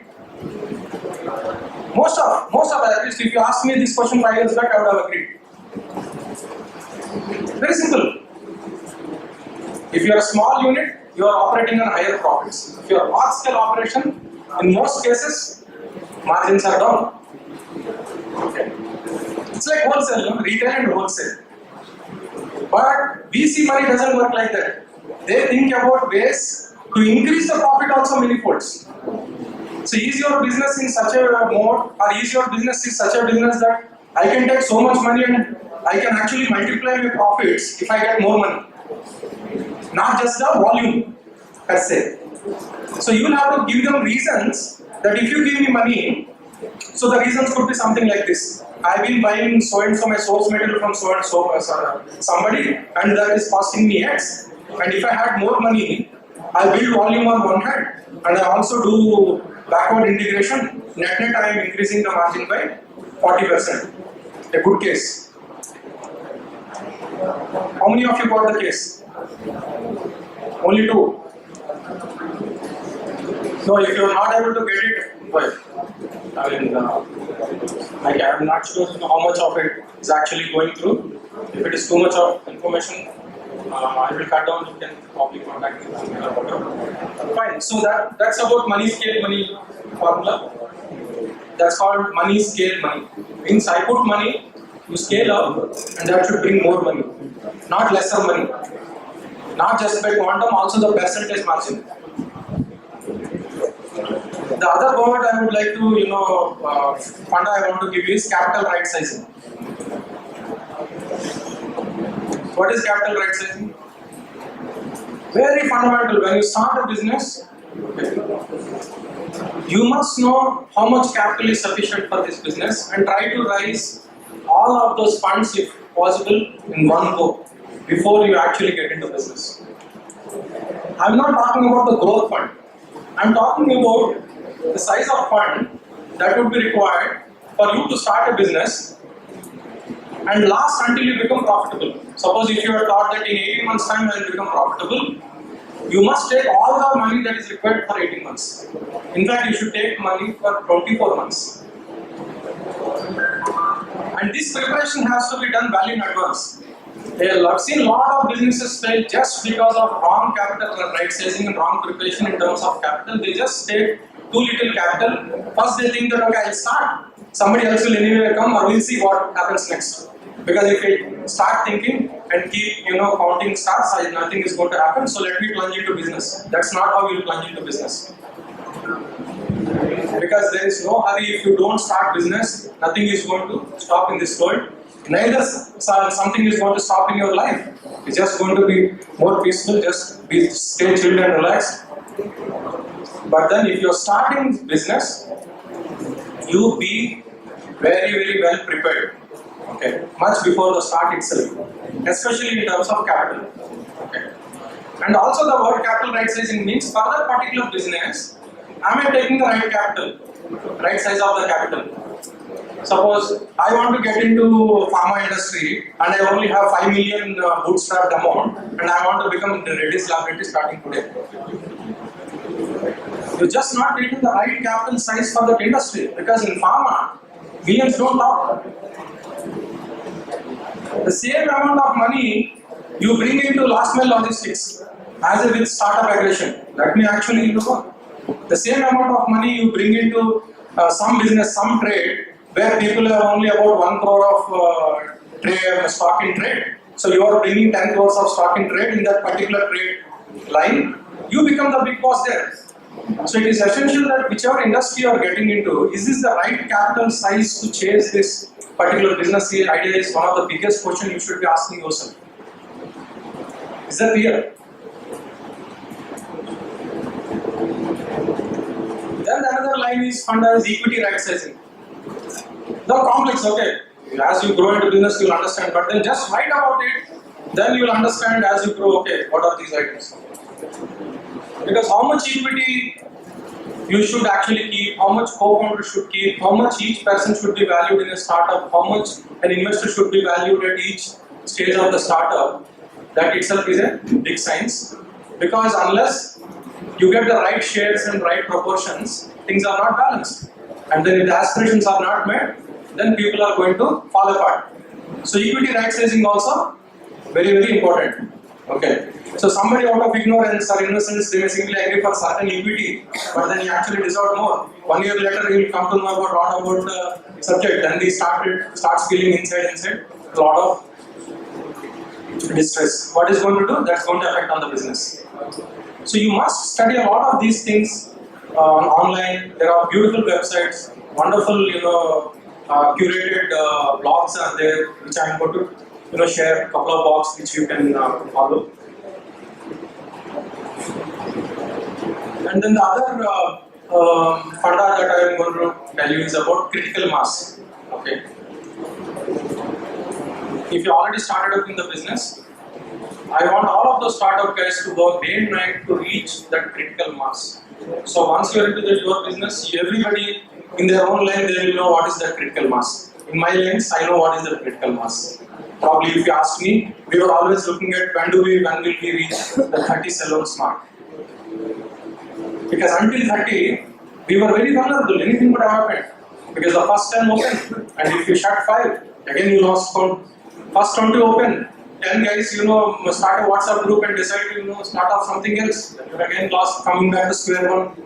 Which means, in every business, there is certain stage where you will be going through extreme criticalities and you will be very, very vulnerable during those days. Exactly during that times, entrepreneurs should work 18 hours, 24 hours, if possible 48 hours also.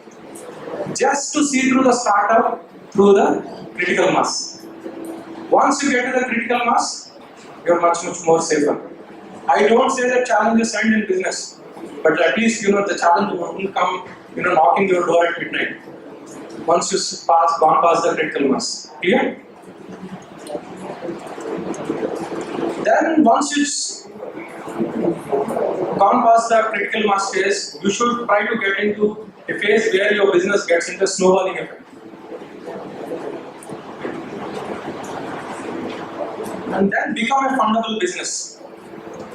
How do you become a fundable business? You will have to create some unit economics and some process which is repeatable at a scale and yet generate more profits as you scale.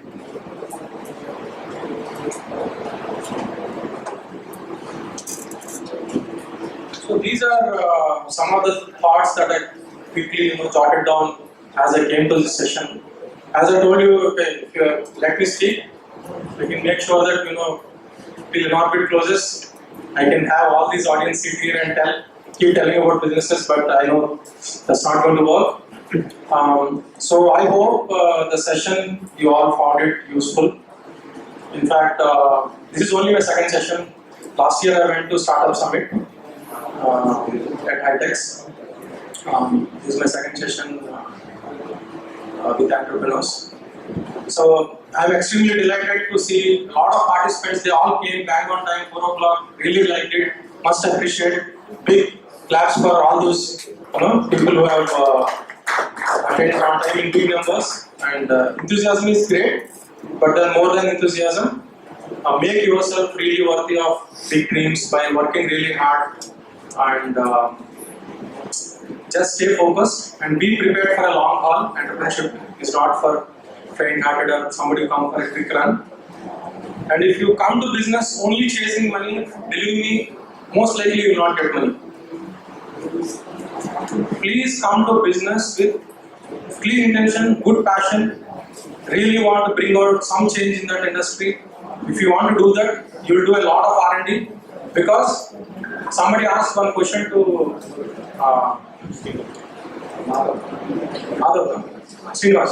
Srinivas, that marketing budget. Okay.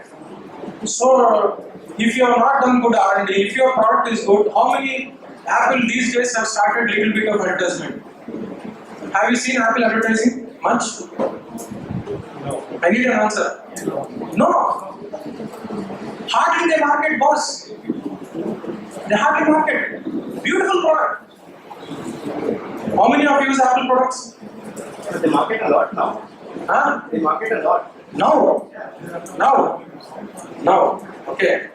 Now they market a lot. Okay, but then for most times, even when they were one of the biggest players in tech, they never marketed. Sorry? Tesla is also a great example. There are a lot of examples, okay, for that matter. I'm telling you some of the big names. There are a lot of small boutique names who never advertise. So think more about the product, okay, and ask one question yourself: if I were to be a customer, would I buy this product before you ship that? If the answer is not very clear, and if the answer is not coming instantly, don't ship it. Very simple. Okay. So build superior product. Ask questions, more inward questions than outward questions. As an entrepreneur, whenever there's something is not happening in the business, we start questioning that, okay, the industry is not good, something is not good, everything else we blame. When you start asking your questions to yourself that, okay, is there anything that we can do as an organization to improve more?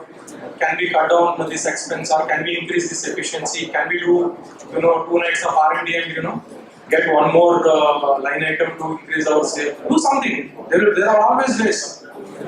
Most problems can be solved without money. Please understand. Okay. See, I'm not undermining the power of money, but then before you can actually take the power of money, you should become powerful to utilize money. So with that, I conclude, guys. Thank you. Thank you. So over to Vikrant, who's our last speaker. So he's he's the managing partner at Succeed Angel Network. So he'll be talking about what investor looks for in a startup that they would want to invest. So over to you. Thank you. So we've been running late. I'll try to cover as quickly as possible. So my name is Vikrant Varshney. Some of you would have seen me in other sessions. Corporate jump out. I worked for corporate lifestyle for around 20 years. My last assignment was with HSBC as Chief Security Informatics Officer, and then I decided to do something different. So left the corporate role and started working in startup ecosystem. 2.5 years now. I'm still happy with my decision, so I have not, I guess, made any mistake. I have no slides as well. What I will do is I will try and answer most of the questions in around 20 minutes time. We'll cover a few things.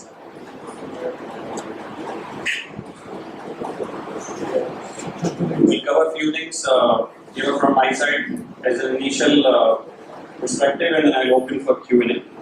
So how many of you in the room are founder of a startup? By show of it. Okay.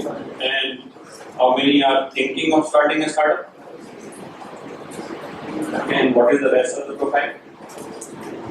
Because it still does not make 100%. Okay, I'm assuming you're still deciding in mind. Or probably some of you might be desperate from a corporate life. Anybody who's working currently and is thinking of jumping? Okay, 1 and only 2, 3, 4. Okay.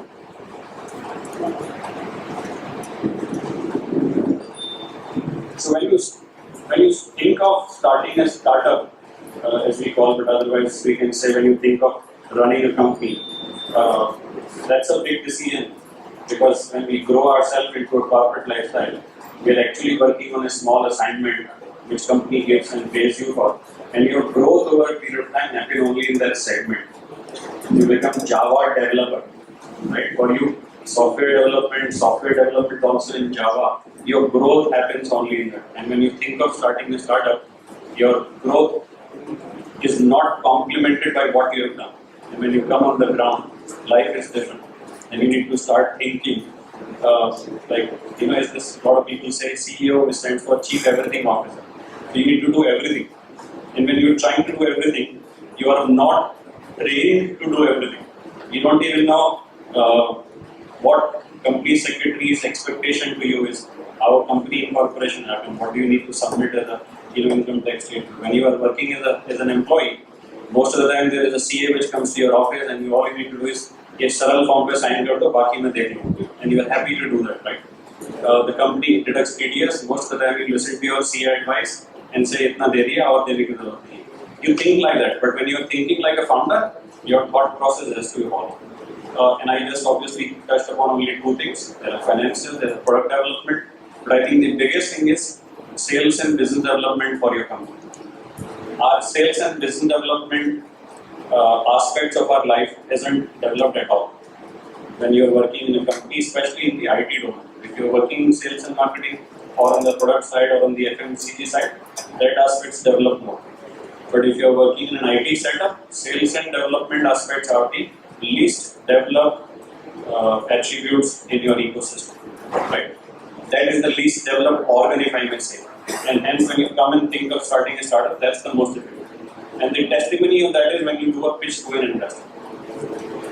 When you develop a plan, you think it's the best idea. But when you come to an investor starts to think and see it from the eyes of, okay, how will it go? Will it work? Will market accept your idea? So, different stages of funding.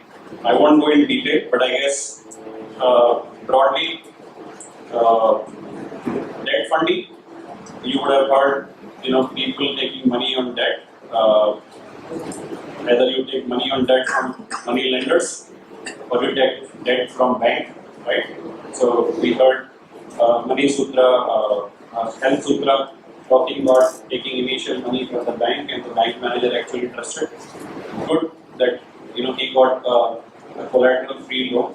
It doesn't happen too often these days, but and especially for they would at least give it because there was an element of production and manufacturing involved. In a software company, they also don't know what the product is and what are the funding. So for them to appreciate anything which you might be producing in an IT-centric environment is even too difficult. The other way of getting in initial funding is friends, family, and they started including a third segment called FFF, which is friends, family, or fools. Somebody else might be a fool and still give you the initial money because you are at a stage where your idea is in your mind and they're trusting what you are producing. It's just on a humorous side, but yeah, for the simplicity, you can say friends or family. But as your product evolves, I think you need larger funding. 5-10 lakh se kaam hona khatam ho jata hai, and that's where you need more money.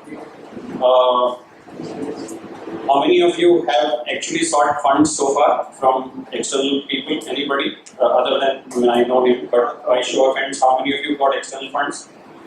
Okay, where have you got from? Labs, our company. Company. No, I don't need to know the names. What is the segment of the company who's giving you money? Are they investors? Are they angels? Okay. I saw a hand there also at the back. Individuals. Okay. How did you reach out to them? Did you know them in advance? Friends. Okay. And I saw a hand here. Friends. Okay. So friends network.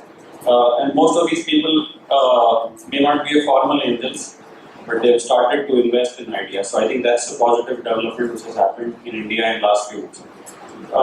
So that's one segment. When you get the money on that, the money is given to you on mostly on a rate of return, right? So 20%, 18%, 34%, 14%, whatever, and you are liable to return the money. If your company does not work, then you are expected to pay that back. So that's debt funding. Second funding is obviously equity funding, where you define a valuation, get an X amount of money, and get it against the equity of your company. Anybody who's got the money in this category was diluted equity? Yeah? Okay. So these were equity dilution cases. And when you do equity dilution, that's where the discussion is, what's the valuation, how do you arrive at valuation, what's the right valuation, and there is no science behind it. I might give you an answer on deferred cash flow method, how do you arrive at, lifetime of a customer value and XYZ. The fact of the matter is, when you are at an early stage, none of that is defined. And most of the time it ends up being what is the reasonable value at which mutually both the parties can agree. Right? So founder feels comfortable to dilute that much equity, and investor feels comfortable to give you the money against that equity. If they see value in what you're producing, they will give it. There's a third category in between, where your money starts as debt and can be converted over a period of time into equity. So it's called compulsory convertible debt. There is obviously an optional convertible debt also, but for the time being, let's assume it's a convertible debt. So you take 30 lakh rupees and you don't do valuation discussion as of now, and when future rounds of valuation happen, your conversion happens based on that value and a percentage discount and whatever.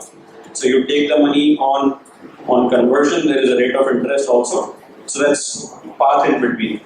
A lot of companies in the US would go on convertible debt model, which is very acceptable there. In India, investors don't feel comfortable entering into a deal where they don't know how your valuations will evolve. But I guess gradually that is coming. We have seen many deals happening on convertible side. So you can stop me, ask question wherever you need to. There is a how many of you know different stages of investments? I'll cover and then we can talk on that. So you start with friends and family. You do a second round, which is the investment by an investor, an angel investor, who might be giving you a fund in debt or who can give you a fund on equity dilution. And after that, the formal funding starts by either an angel group or a seed fund, right? So some people call it angel investment, some call it seed fund. Very minor nomenclature change, but I think largely in that segment. After that is pre-series, Series A, Series B, and Series C. Series A, B, C, D onwards, when a formal venture capitalist will come, by the time your funding would have been clear, your revenue streams would have started. So I represent Succeed as an angel network, and I'm also part of IIIT Seed Fund, which works with IIIT Hyderabad very closely. So any company which is getting incubated in IIIT CIE, IIIT Seed Fund supports them in a convertible debt model. So we'll give 20 lakh rupees, IIIT will give 5 lakh rupees, and that ideation money works on you getting product ideated, right? So that money is given at an early stage when you come with an idea. You may not have a product in place, and where your expectation of that money is that in an incubator, you will produce that idea into a product, or in technology, or in solutions which you have sold. So that money is typically given for 6 to 8 months, and that is developed, let's say, in consultation with the professors in IIIT environment in their research labs, and you use that money for product development. When you cross that stage and get an acceptability of that product in market, and that's where you need the money for growth or for customer revenues or customer acquisition. That's where your growth money comes, and most of the time angel networks come. So I'll stop here and answer a question. So is it applicable for service model as well, or No, service products also. Anybody will work. That's why I said solutions as well. So if you're creating a solution which somebody else will take, they will be open to that. technology, we never know that after product Yeah, so it's open for product, solution, service. As long as you have something which will change and add value, we are open to that idea, right? So the difference between a seed level investment is at an ideation stage you give the money, and the investment would be used for developing the product or solution or service. And the growth money is when the solution is developed, customers have started to think it's viable for them, logical for them, they are ready to pay you for it, and you need that money from additional money for growing, for acquiring more customers, or building up a larger solution. Most of the time when you use the initial money, you might not be producing a full solution or full product, but a minimum viable product, right? How many of you heard a term called MVP?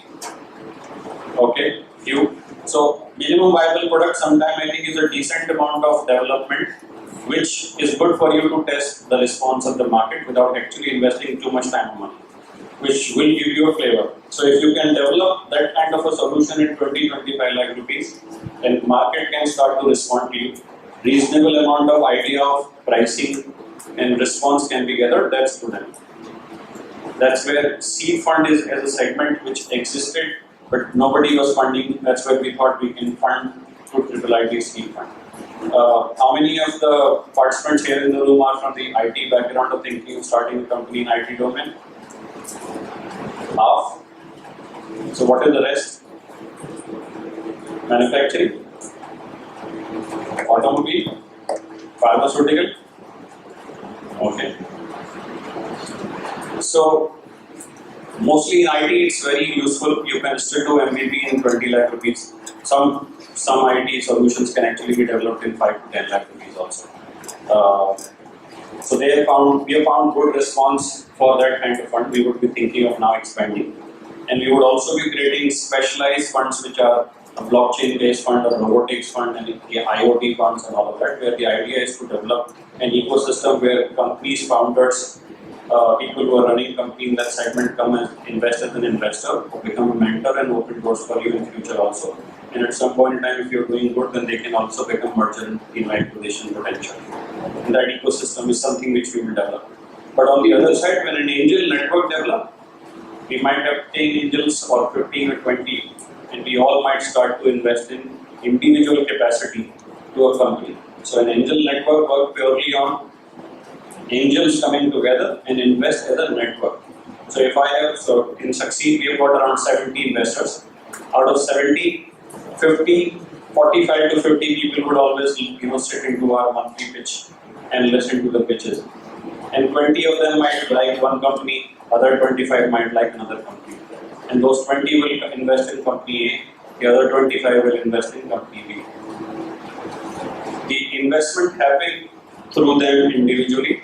They issue their own check to the company issues an individual certificate to them. The angel network acts as a single point of coordination, but the investment is done by angel and directly in the company, right? Over a period of time, the angel has a representative on their board to review the performance and to support, because the company may not want to deal with 25 people. That's where they work with a single person as a lead investor. So that's the model of an angel network. I just wanted to give you clarity. Any questions on angel networks? Because you will see many initial funding being happening by angel networks. Yeah, so I said before that, when you're talking about equity dilution, numbers are really hard to come back, it's very transparent. So what would you say are the minimum and maximum ranges which are normal in the industry for IT or difficult question to answer, but any situation where a revenue hasn't started, okay, answers are different for B2C and B2B. But B2C is again even more difficult, where your first focus is on reaching out, having customers sign up, your focus largely is on building customer base, acquiring more and more customer. They may not be paying you, but they might start to use your service. Then your focus is on how many of them are actually repeat customers, what's your MOU or DAU and all of that. And these metrics start to highlight how sticky your company is, how much value they are putting on coming back to your platform, and what are they doing once they come to your platform. Having said that, any valuation till the time your revenue hasn't started, anything between 5 to 10 crore is still reasonable to talk. But if you're thinking of doing anything more than that, conversations don't start. Simple answer. But if you have revenues, if the customers have started paying you, irrespective of the amount, but if they start to pay you, then they start to see value. Think about the movie industry, where you make a movie, release a product, you make a lot of money, and then you do it over again. Or animation, for that matter, where you make a series. Yeah. So in that case, you don't really have a customer base. Of course, once you release your products, then you have a customer base. But it's a different industry. Yeah, it's a different. So the answer for each of the industry would look different. But mostly when it's a B2C kind of a player where you are actually coming onto the platform and doing something, that was the answer for them. But if you are in an animation segment, the metrics are even more complex. What happens in a gaming and animation segment is entirely very different. And even when they feel that the largest revenue would come on their advertisement, you actually can't quantify. So somebody who is connected with your business model would appear to identify. But believe me, the first discussion with investors should not be on too much on valuation. Because your idea is to get into a reasonable zone and get a reasonable money, which will help you develop the product into a reasonable size value proposition. And that's where sometimes even if you compromise on your hardcore valuation, you will be fine. Because otherwise, if you don't get the money, you're not growing. After a point in time when you have reasonable revenue, you might even think that I'll use the money from the revenue to redeploy and compromise on my growth. But in the early stage, if you don't get the money, your idea does not become a product. Sorry, there was one more question. Yeah. Actually, what is the grace period for any investor who is investing in money? What is the time that they give for the product development? Product development. So if we were talking about, let's say, a seed fund, where we were investing at the time when idea was there but product was not there, 6 to 8 months. In 6 to 8 months, if a reasonable MVP is not produced, we start to lose confidence on it. If we knew that this would take 6 to 8 months at the time of asking for funding. But if the company said, I will take 20 months to develop, and we sign up knowing it's 20 months, then it's fine. But if the person says, I take 6 to 8 months, and that's what the logic of the segment is, and if we don't make it, then obviously we lose confidence. It also is driven by how much money are you deploying every month to produce that product, right? Is it only a salary of 2 people who are working on the development? Is there an environment also which you have created? On basis which we calculate the backward deployment of that money. So assume we are making a 20 lakh rupees payment for an early stage product development using the seed fund. And if you say, this is good enough for me to produce it for 12 months time window, and this is contingency time and all of that, then we won't get nervous between 12 to 15 months. But if we don't see a reasonable solution being ready by that time, then we know that your execution capabilities are not as strong as we would have anticipated. Right? Yes? So, Mr. Varshney, in terms of the network. Yeah, keep it at a distance. Sure. In terms of the network that you have, in terms of the angel network that you have, and you're talking about the seed fund, so do you only invest? These are 2 separate things. Okay, perfect. So in terms of seed fund, do you only invest in triple IT incubated startups, or I could also approach you directly with an idea at the ideation stage only? Yeah, so our model with triple IT was that we would first give priority to triple IT incubated startups. Okay. However, we are not exclusively tied with them. Okay. We will also be open to ideas externally as long as they are meaningful. Okay. But every idea which will come from market outside of triple IT, we will see if there is anything in triple IT incubation which is in that segment. And if the answer is no, then we will be open to invest. Alright, so first preference is triple IT incubation. First preference is there because we are using their brand. Alright, okay. Thank you. But for Angel Network, we are agnostic to any such arrangements. We support what brings value to the market. But in terms of the angel network, you need at least a product, right? You need at least an MVP. Yes. Not at the ideation Not stage. at the ideation stage. Alright, okay, good. Thank you. Yeah. And that's the answer from our side, but it's not necessary that other angels would also be doing the same. Other angels might even support you at an ideation stage. What I was sharing was our philosophy, but typically since the investment in angel network is typically from the range of $50,000 to $200,000 or in INR value 30 lakh rupees to 2 crore rupees. In that range, they expect that your product has evolved. If you're asking for 50 lakh rupees kind of an investment, you won't simply ask 50 lakh rupees to develop your product from an idea. We assume your idea and an MVP is ready at an angel stage and you're asking it to make a product, a better product and scalable for addressing larger client needs. Right? So that's the general segment for investors. But every angel network might have a different investment philosophy. So I was still giving my angel's perspective. So that is working prototype would do, right? So if I have a product idea, so I make a working prototype model of that, then I approach that this is the model, this is the product which I need to deploy. And this is the matrix which would come at a later stage because right now I'm not generating any revenue. So as long as you have the MVP, which means customer has also responded to your product. And customer feel confident to buy it after paying your price. Which means there is a revenue stream possible to assume even on extrapolation basis, unless something has been responded positively by market, it becomes very difficult. See, you'll have to always see, you think of a passion of a product and a change in market. While we are supporting a passion, we need to see revenue because for us it's rate of return and return on investment. So for us, we need to see at least some value in the money that we would invest. Sorry. So you said once you have an MVP, every month there is an event where you can teach. So is it like a fixed session that every month and anyone can apply to that? Yeah. Most of the angels would have a fixed day where they would meet, where the angels would come and sit and listen to the pitches. You would have to keep applying at the back end, but they will identify which month you would be scheduled. It's not that you walk in that month because, just to give you an idea, our angel will receive around 150 deals a month. Right? From 150 we filter down to 40, which we realize that okay, 110 are not even worth spending more time. We looked at it from a desktop and few we eliminate not based on elimination, few we select based on selection. From 30 to 40 we will start to have a calls with them, discuss at least for 30 minutes, listen to their pitches. Out of that we then come down to 6 to 7 where we will get into financial discussions, understand your financial projections, identify customer value propositions, look at some numbers. And out of those 6, then we will end up shortlisting 3 or 2, which we will call for the monthly pitch. So it's a filtration process.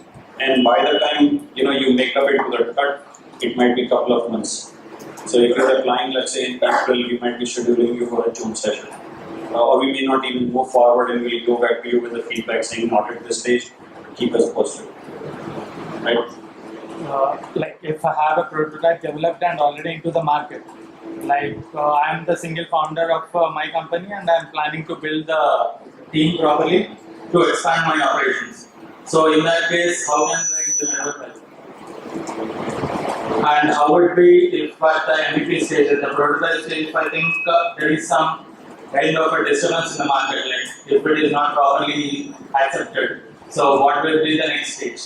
I'll have to ask you to redefine your question. I couldn't get it. If I have a prototype developed already and I'm already into the market, but I don't have a very strong team working on the operations, but I'm planning to scale up my operations. So in that stage, how would the angel network help? Yeah, so it's a part of that question. It's a question which I had in mind, which I will detail with you. That angel investors not just invest money, but they can also help you with few other things. So that's a question which is good. I will answer. Park it with you. I'll come to that once I answer a few more questions on the funding process. Sure. Right? Thank you. Anything else before I move forward? Sir, at the startup stage, a lot of these startups don't have money. They have an idea, they start up with their entity and they start working on that. So how do angel investors ensure that their money, they get a proper return from these people? If the idea fails, how it works out for them? Yeah, and I think that's where I was giving you a perspective that we don't invest too much money at an idea stage, right? The fact that we were investing smaller money at a seed fund level was because we were keeping our risk low and trying to see if your MVP is getting developed to a reasonable level where there is a customer traction. So earlier the stage, the risk is high. A lot of people feel idea is fantastic, but their execution capability may not be. The market may also not respond to your idea as enthusiastically as you expect. Sorry, I'm losing this frequently. So I guess by that definition, we invest limited amount of money through seed fund. Otherwise, that's why angels don't even come to, at an idea development stage. We started the seed fund just to fill that gap because nobody was funding at an idea level. But the money that we have is very limited. So at any point in time, even if I'm losing out on you, I'm losing out on 25 lakhs only. But do I really want to lose out 25 lakhs also, which are hard-earned money, on somebody else's passion? So that's where we try and see that we have a very limited exposure to lose initial money. And we will also try to work with you in a collaborative fashion so that you don't lose out. Okay, so that's the reason why we were breaking it up. Angels would always support when the market starts to respond to your product. So the chances of failure of idea is less. Then the entire focus is on developing market and scaling it up and growth, where you may not fail, but you may not grow exponentially, or you may not grow at the right pace that you had projected in your plan, right? So by doing that, what we have done is we've eliminated full failure chances for investors also. And once you develop the product, as a lot of people say, you pivot at a certain stage. You thought of something and then you realize that may not be a good idea. When you bring it to customer, your customer's response to your product or your solution might actually ask you to change it. That's where you change it. After a pivoting, your solution might look very different. So when we are coming up at a growth stage, our focus is on allowing your product to grow and its scale. So the segment is very different. I hope I have answered. Anything else? Yeah. Actually, would you mind just helping us few exit plans for IT companies? You want me to define exit plans? Yeah. We asked that question to the startup guys on how do you think you will give us an exit? Few exit ideas. 2, 3, which are normal. So one is, the easiest is when somebody sees value in your company and they become strategic investors, right? So if I am sharing, it doesn't mean that you start including them in your pitch. You have to really see that there is value in you including them. Second thing is when your company gets acquired, when somebody sees a direct correlation in what your company is, right? So if you are in a travel segment and if you say that I'm creating this solution which will help this market, and assume there was nobody in that segment, then Make My Trip will acquire you. And if Make My Trip will acquire you, your company will become Make My Trip company. And by that definition, either I'll get a cash exit or I'll get my shares converted from your company to Make My Trip shares. So one way or the other, our shares will get stronger. Third exit could be where Series A investment can happen in your company, a larger investment might come, and they can get angel investors out by paying the cash, or they might even sweeten the deal for us differently. So these are a few ways that the exits would happen, but there are several ways an exit happen. Some happens in 2-3 years, but most of the exits happen in 5 to 7 years.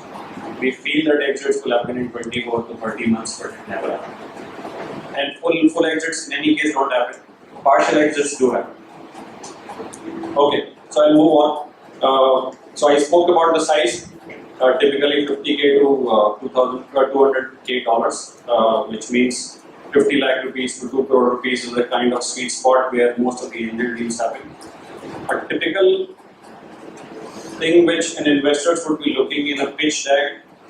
So why don't I have an interaction? When you are pitching to an investor, what do you think they would be looking in a pitch document? So you can share. You don't need mic. Let me hear what your perspective is. If you are pitching it to me, what would I be looking? Case studies. Case studies. Case study. Okay. Business model. Numbers. Okay. What else? Team security. Team security. What does that mean? Who said security? What does that mean?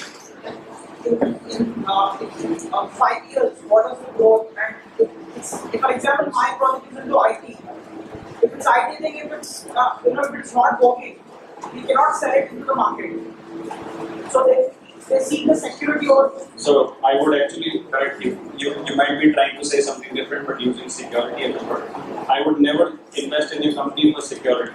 For me, the security is the best in other asset classes, not as an angel investment in startup. For me, it's the most insecure segment where chances of return are the weakest, right? 1 out of every 20 companies will do well. So security is the least in startup investment. It's even, so if you understand stock market, there are segments called large cap, mid cap, and small cap. Large cap don't give you that much return, but they are most stable, which means most secure. Mid caps are volatile, but they give you highest return. Small cap even give highest return, but very volatile, very unstable, very insecure investment. You don't know whether these companies which are 20 crore, 30 crore companies, whether they will do well or not. You are even ultra short companies. You're not even listed, you're not even regulated, you're not even seen by anybody. My chances of investing in getting anything from your company is like bizarre. If it happens, I'll be looking for nirvana, and if nothing happens, I know it's a money going. So it's not a secure investment.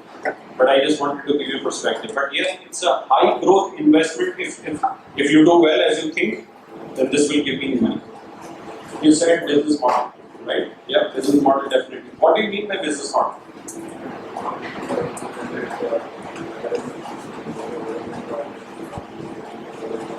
Okay, what else? Vision and long-term plans. Okay.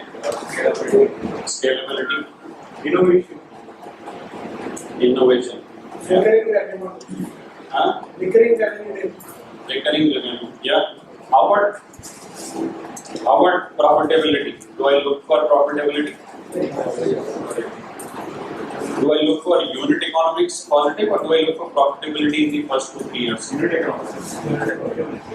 So we don't look for profitability in the first couple of years because we understand that we might be investing money. But we start looking at unit economics, right? How do you define unit economics? What's your understanding? How much, if you change something in your bottom, how much will affect profit? For example, say that again and say it simplified. If I try to get a new customer, and how much money should I spend to get a particular customer? So if I want to get a new customer, I need to get a new employee to manage that particular customer.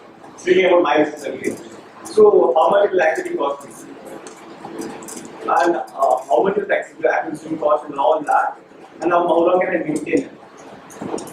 And this all incorporated. And once the long-term cap is reached, can I make a profit about it? Okay. Anybody else who can simplify unit economics? The actual cost of selling 1 unit of the product. Okay. Actual cost of selling 1 unit. How much is sold over the cost? Like whether the marginal gain is sufficient to run the operations. Sure. So since we all know that the money which a startup uses is always for producing additional unit, but also for capacity expansion and whatever. Our all objective should be, can we convert the cost to a variable cost, and can I understand what's my variable cost of producing it and variable revenue of selling this unit, and whether that is profitable to me or not. Even if I'm investing money to growth, as long as my unit economics is positive, I know any incremental input that you are giving in my business is not loss making, right? So if you are Amazon or a Flipkart, we would try to see if you are selling an MI phone to me, every unit that you have sold, at least that is not going towards subsidizing the cost of the product. Right? So whether it's a profitable business beyond a point or not, that's where we try to see whether the scale is happening with loss or scale is happening towards a profit. Okay.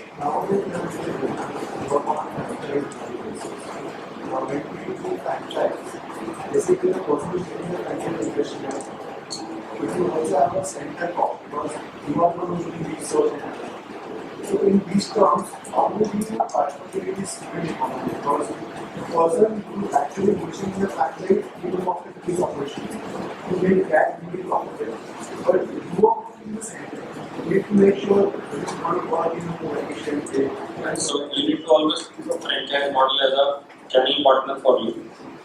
The money which they are giving you towards franchise is a pool cost, but it's coming to the pool. So it's adding up as a pool revenue for that year. What they are producing and selling is the unit economics at that level.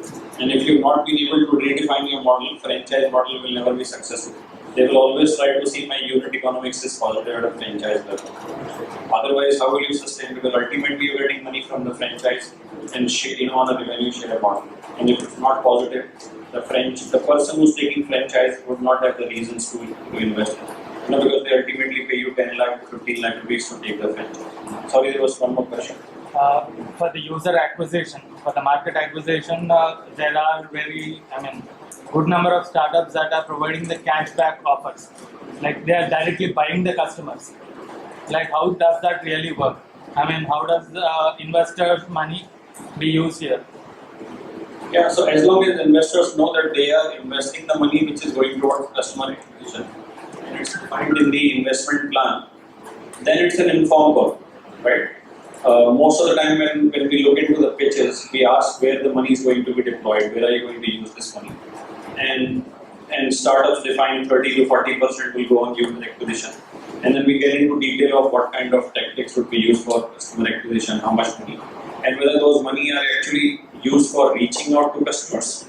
It's a cost of promotion, cost of market, cost of penetration, or cost of cross-subsidizing the product. So what you see on Zomato and all of that is an informed call, right? The game is very different at that level. But that's what we end up seeing, so our perception is always like that. See, if you ask me a question, how valuation for WhatsApp was done and for 1.9 billion deal, I don't have an answer. It's a power game after a point in time. And you can't do a commercial discussion on WhatsApp because you don't know what is the commerce behind WhatsApp. So let's not get into those discussions because after a point in time, what SoftBank does is not just commerce. They also try to do what can do a geopolitical equation. So those are different discussions. We'll keep our discussion at an early stage investment level because that's where it would be more meaningful to you. Okay, so I'm conscious of time. I guess I might be taking longer than allocated, so I'll try and finish. I'll just do last minute discussions on. So we spoke about what we look into the pitches, largely fine.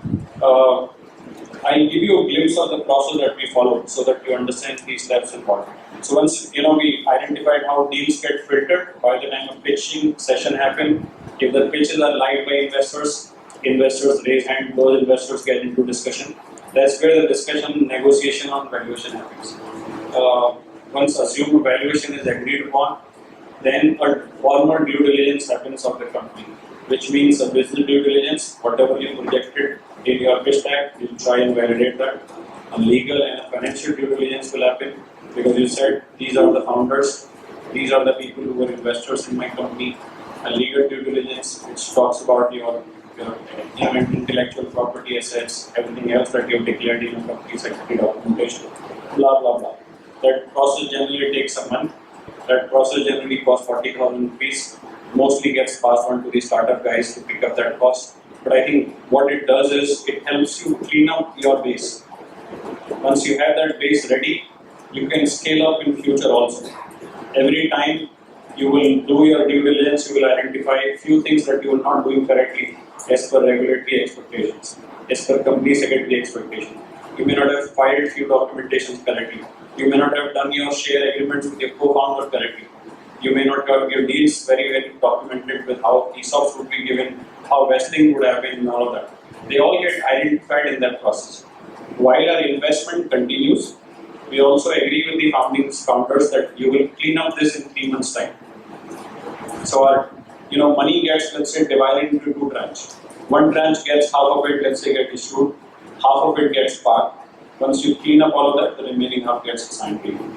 And there are milestones which you agree that these are the milestones basis which our second tranche should be release, and one of the milestones could be that we will do investment, second investment based on you cleaning up the things as per your due diligence. I think the second portion, which is key, is agreeing key milestones which we would review with you regularly. What are the good key indicators for the company to define what success looks like for us?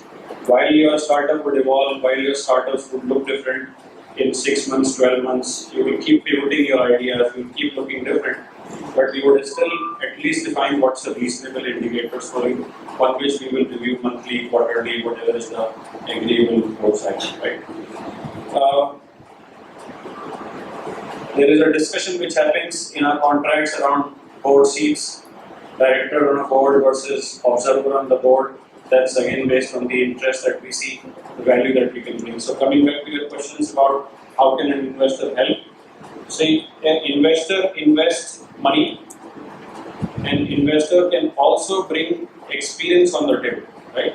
You might be producing a product in a telecom segment, and I might have 2 or 3 investors in our angel network who might be working in Polycom, Qualcomm, and XYZ, where they can actually guide you on technology evolution, what has not worked in their company, the experience of dealing with a larger client, and the overall, solution and product development.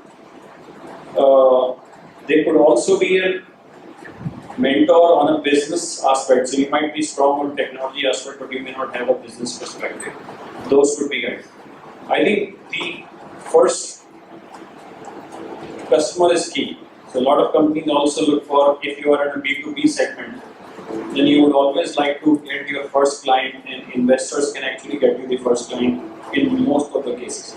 And that's where it's very important that you look for investor, which is a value investor rather than any investor. So I generally use this phrase that, diamond traders and transporters are one of the richest segment in India.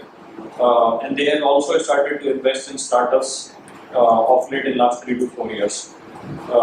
Because of various changes in the operating environment in India, taxation laws, real estate investments have been very less attractive, so the money is also coming to startup segment.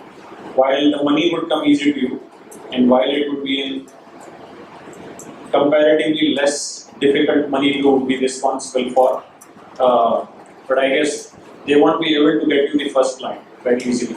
They won't be able to guide you on the business growth very easily. They won't be able to appreciate the value that you have on key indicators. So the market access side, the mentoring side is the next valuable thing which an investor does to you, and it's very important. That's why for you to identify who the right investor in your business is. So the example which we were giving in IIIT seed fund, that's where since it's a deep tech centric fund, everybody that we have in the investor side is also on the deep tech side. So they can bring direct technology correlation. At least in the succeed investor group, 95 to 98% of our investors are corporate investors, most of them at the CXO level, senior vice president upward, and they would be in an IT segment, banking and financial segment, pharmaceutical, healthcare, FMCG, and it's easy for them to help these startup guys by introducing them to their companies or in their network, right? So if you are in a P2P, peer-to-peer lending, and if you've got 3 people who are working in BFSI, it's very easy for them to get connected with their company and saying, why don't you evaluate their proposition and how your NPFC portion can be handled by them, right? So channel partners can be easily organized. If it's an IT company, it's very easy for IT guys in our network to actually handle them. It's difficult only in certain way that the investors would be hard pressed on time. So as long as you're disciplined, you know that I booked the time and I'm able to show up on that. See, that's the biggest problem we see. Mentors are now able to block time in their calendar and they stick to their calendar, but founders are not disciplined enough to put on that window. You're getting free time with somebody who you otherwise cannot reach out very easily at an senior vice president level of working with Bank of America or whatever. And if you are creating a solution which is going to help in anti-money laundering, you have a direct customer sitting. He's giving you time on a defined window, and founders don't actually show up on that window. So we think, by being in the cool segment of startup, we can be indisciplined, but that's the wrong part of the process. Discipline is the key when you are dealing in, more so when they are invested in a company also. They also draw some impression out of it, and the next round of funding may not happen. So that's pretty much it. I'll shut myself here, but I'll be happy to answer if there are any residual questions. This can go on for 2-3 hours, but I guess the atmosphere is not very pleasant for us to continue. But I think it's good to see an active audience, large number. Tell me, what you had a question? Somebody would like to learn you as an investor. What is the minimal investment you see? You can talk to me offline, we'll define. But okay. On an angel network, most of the investors which join, they are mentally prepared to invest roughly around 20 lakh to 25 lakh rupees a year. A typical investment in a deal is 5 lakh rupees upward. Right? So 5 lakh rupees upward in a single deal and 20 to 25 lakh rupees a year. You are not obviously compelled to invest in all the deals. So even if you say I want to invest only in one company with a 5 lakh rupees investment, that's your call. But if you want to only invest 5 lakh rupees in a company and build a portfolio of 15 companies in 15 years, not a great idea. I would suggest that you at least invest in 3 and 4 in a year. That's what we tell people who join our agency. And we've been seeing typically 7 to 8 investments are made by an angel investor, in 18 months. 8 investment typically of 5 lakh rupees is like 40 lakh in 18 months. Okay, what else? By the time Mike reaches you, I'll listen to him and when he's next to me. Yeah. So if you invest money as well as will give it to him, I can hear his question. So as well as you invest your money and you will guide us for the rest of the journey. So is there any conflict arise the way you want to be, angel want to be happen and the way the founder wants it to be happen? Who is the final party? No question. Founder takes it. Right? Founder has the shares. Founder still sits on the larger equity. So if I see, we need to see, it's a misconception that we keep in our mind. Investors don't impart their ideas forcibly. If I see something different and I'm sharing it, at next what I do, I might be sitting on a board with you, and I would have a vote on a board, but I don't have a veto power. I can't outright the power that you have as a founder. I might impress upon my point and give you a logic that these are the ways I see your decision may not be futuristic or may not be scalable. We are beyond the point. We don't overpower your decision because your structures are such that you would always have higher powers in the board, even in a conflict situation. But we haven't had a conflicting situation so far in the last 2.5 years of our investment. And we have seen many angel networks that we deal with. The conflict happens when you become 5,000 crore company. Right? When investors start to have much higher stake in the company and you have very limited, and where their meaning of their money is very different. So, example, if you read what is going on in Flipkart today, Flipkart is valued at a $15 billion, right? And both the founders have a 10% equity. So they have a very limited control on Flipkart now. Even if they do not wish to sell this, it will get sold. But for that, you become $15 billion company, right? जिंदगी आपकी cut जाएगी और आसानी से cut जाएगी, कहीं और नहीं हो सकती थी. But for that, you've traveled your journey. Now investors can control your decision. And why would they control their decision? It is also meaningful for in the long run. You realize that Snapdeal is not going any further, and Flipkart would also suffer if they don't make those decisions. So you need to change your model. And that example might still be discussed in both ways. But I just wanted to give you flavor. When your founder's share reduce, when you become a minority investor, minority stakeholder in the company, that's where you may choose to still drive it differently, but others would have a higher share, and they can, apply their decision with coercive power, if I may use that carefully. But coercion does not happen till that you are a 5,000 crore company, because everybody is looking to make it 10,000 crore company. So the the decision generally remains in unison. Did I miss any more questions? Oh yes, the gentleman. Yeah. So suppose if there is an idea which can solve a real life problem, but the person who gets the idea is Idea which can be solved by a real life. no, I mean which can solve a real life problem, and that can be as big as Paytm or Flipkart, but it totally depends on the software. And the person with the idea don't have any IT background, and he comes to you like to ask for money to hire developers. So why would you pay the money to that person instead of getting it developed in triple IT or any other people that you know? Yeah, so first of all, by being investor, we live the dream of supporting 50 companies at any point in time rather than managing one company. That's an easy answer, right? We could either be in one company and deploy our money, our savings so far, or we can support 50 companies and help all those 50 companies and probably be out of that. So our choice is to remain invested rather than try to do it ourselves. If we want to do it ourselves, we'll be a startup ourselves. We won't mask ourselves to be an investor and try to be a startup. That's an easy answer. There are difficult answers also, but we don't try to. So if I stick to your first question, we get a lot of people who are either technology side but don't know how to market. Similarly, we get a lot of people who are good marketers but don't know how to build it. And that's where we recommend them that we'll fund you if you go and find a good co-founder who you are compatible with. So that's the second job which we help them identify a good co-founder, because in a network we see the capability of people. So we sometimes help as a recruitment agent to identify a good co-founder. Not that we like to do that, but at least we end up doing wherever we like the company. Sorry, you had a question? A little off track, but around what round do you usually see equity of founders valued below 50%?